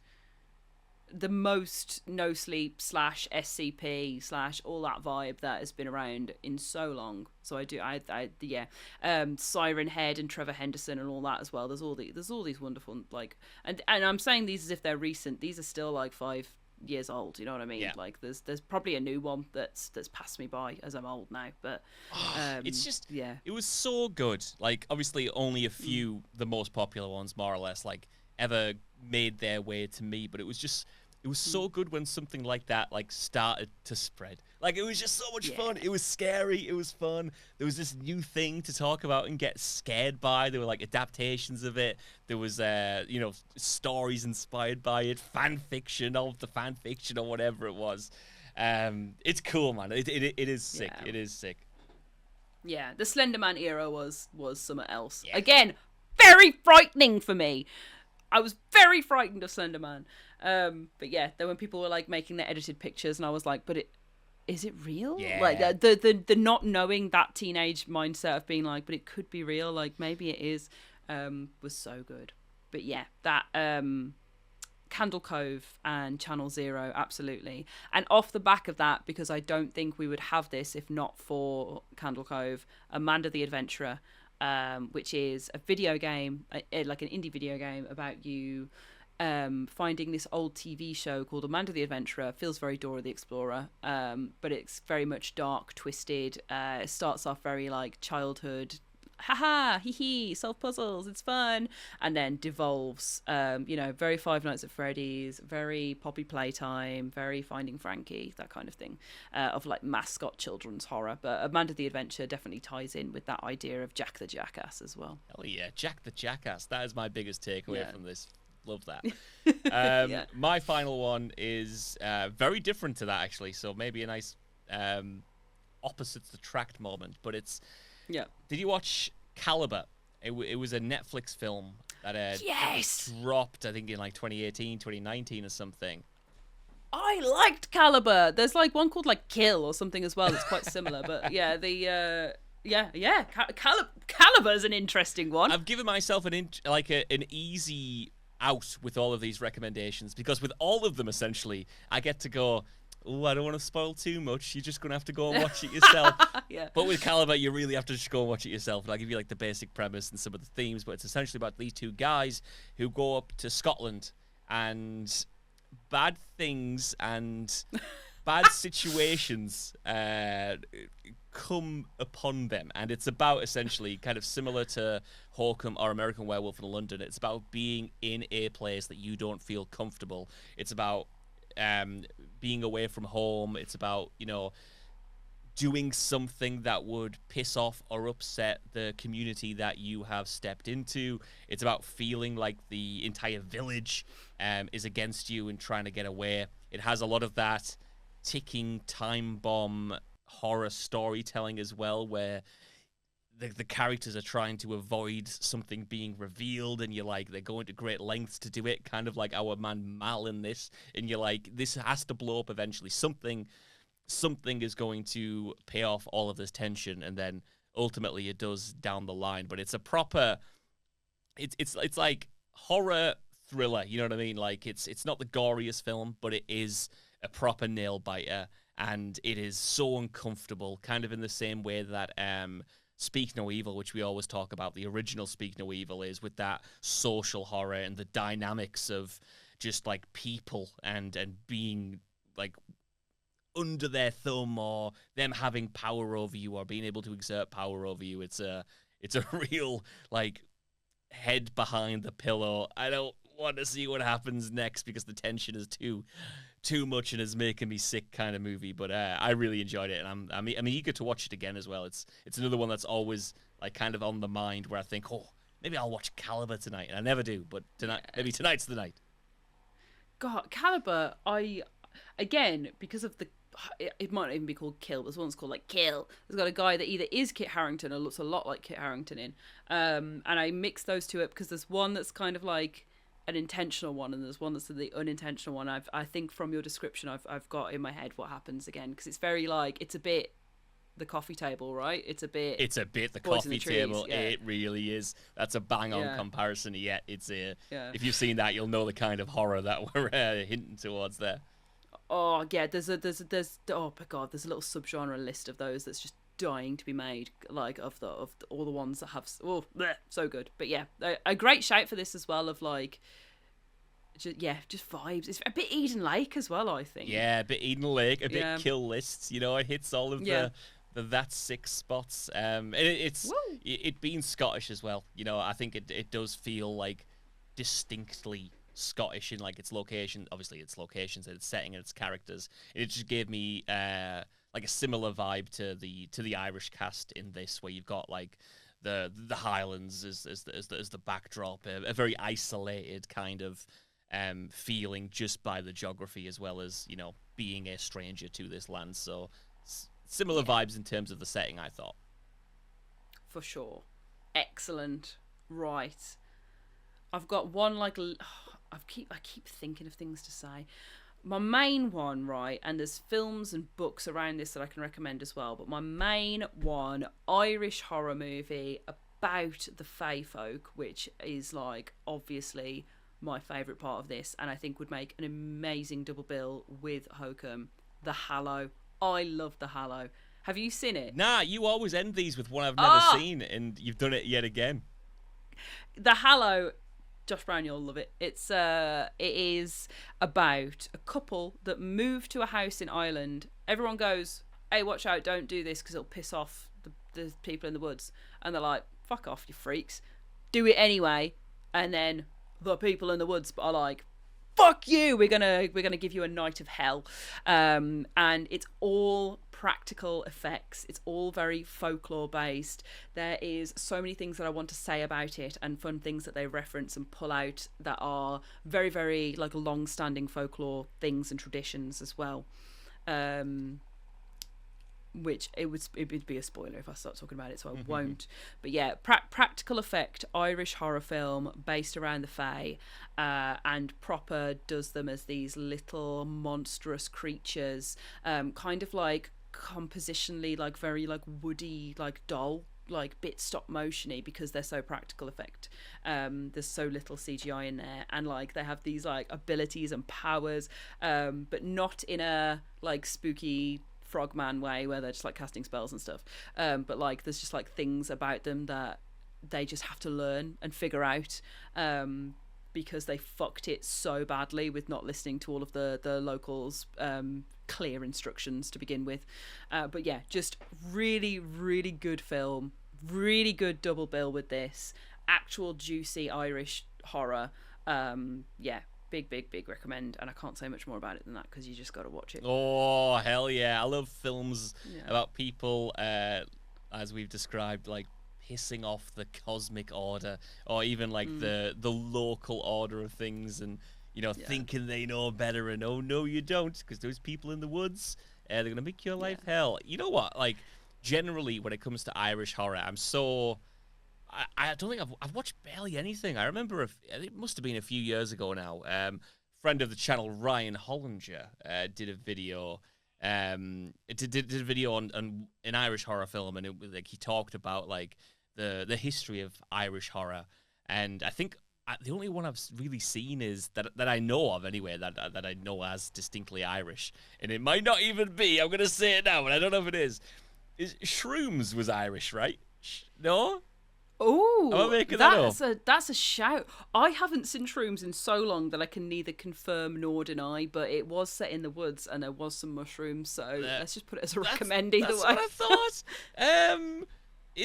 Let me see. Is it Irish? It is. Or at least they visit Ireland. It's set in Ireland at the very least. I don't know if it's like an actual Irish production, but it is set in Ireland. And also about magic mushrooms. So that wasn't a suggestion. That was just the only other Irish horror movie I think I've seen, to my knowledge. God, this is like when I was like, yeah, I love Black Sheep, Welsh horror film. It was from New Zealand. Oh man, no, there's been a recent one, again, which I was fortunate enough to do some press work for, or with as an influencer. But the Watched / The Watchers by Ashana Shyamalan, her directorial debut, daughter of M. Night Shyamalan, and there is a big like twist reveal in it that kind of makes you understand everything that's been going on, which means, again, I can't set it up too well, but it's an Irish horror film with Irish folklore in it, that ties into everything. It's an imperfect film. It's not like a big fat recommend like The Hallow is. It's just like for further modern watching, you could watch The Watchers / The Watched, which is very much taking from the same pot. But the last thing I have to recommend, because we were talking about creepypasta and fairies, two of my favourite topics, there is an author called Caitlin Spice, known online as u/Simoral Melnabone, who I used to love reading her stuff. She would post irregularly stories, and they're always about fairies and the fae folk, and making a bad deal, eating some food, like all the classic tropes, finding some iron, and being able to fend yourself off. And she did this gorgeous collection of short stories of some of her like favourite works from her no sleep days, as well as some new stories called The Silver Path. And if you are stuck between, I don't really want to have to risk reading loads of creepypastas that might not be my vibe, or that kind of thing, Simoral Melnabone, check out anything you can if there is anything left online, and then buy the book, because just all the stories are bangers. Like, they're all the same vibe. She writes very consistently about the same stuff as well, but in interesting ways. And the Silver Path was like a little treat I bought myself back in the day, because I was amazing. Like, wow.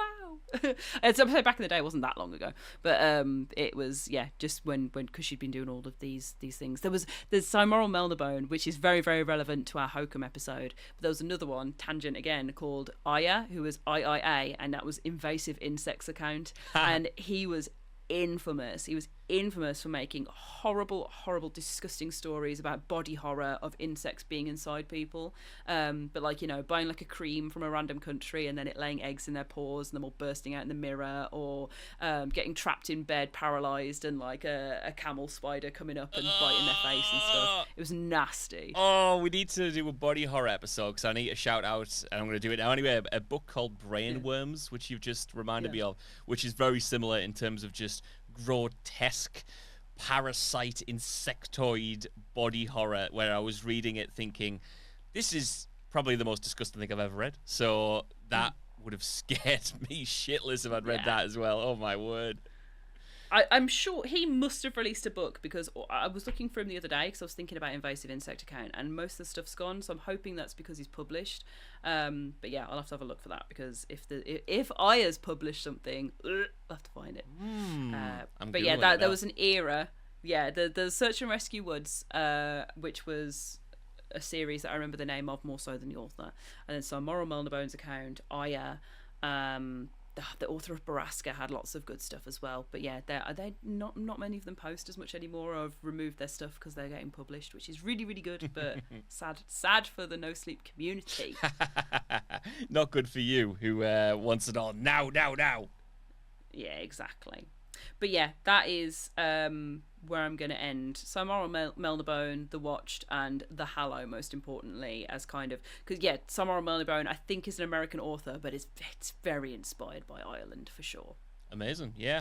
I think that's all for... We could go on all day, that's the thing. I feel like this one was so rich. But I definitely shout out In the Mouth of Madness, Alan Wake, if you want a game, Ghost Stories, if you kind of want that similar gothic vibe, and then Caliber if you just want to be intensely stressed out all the way through. And shout out to our Irish listeners as well, because great music, great books, great Guinness. And I knew Guinness was going to be the last one. Guinness appreciator, Josh Brown. Yeah, you gotta listen. You gotta live up to the stereotype at some point. One of my pals, Matt, from Ireland, introduced me to Guinness. I never liked it. I swore it off, lived up to the stereotype, and then some. Changed my life forever. Yeah. So yeah, great culture, and also they made the best TV show ever with Hardy Books as well, which is the best comedy, not a horror. I'd recommend it. Go watch it.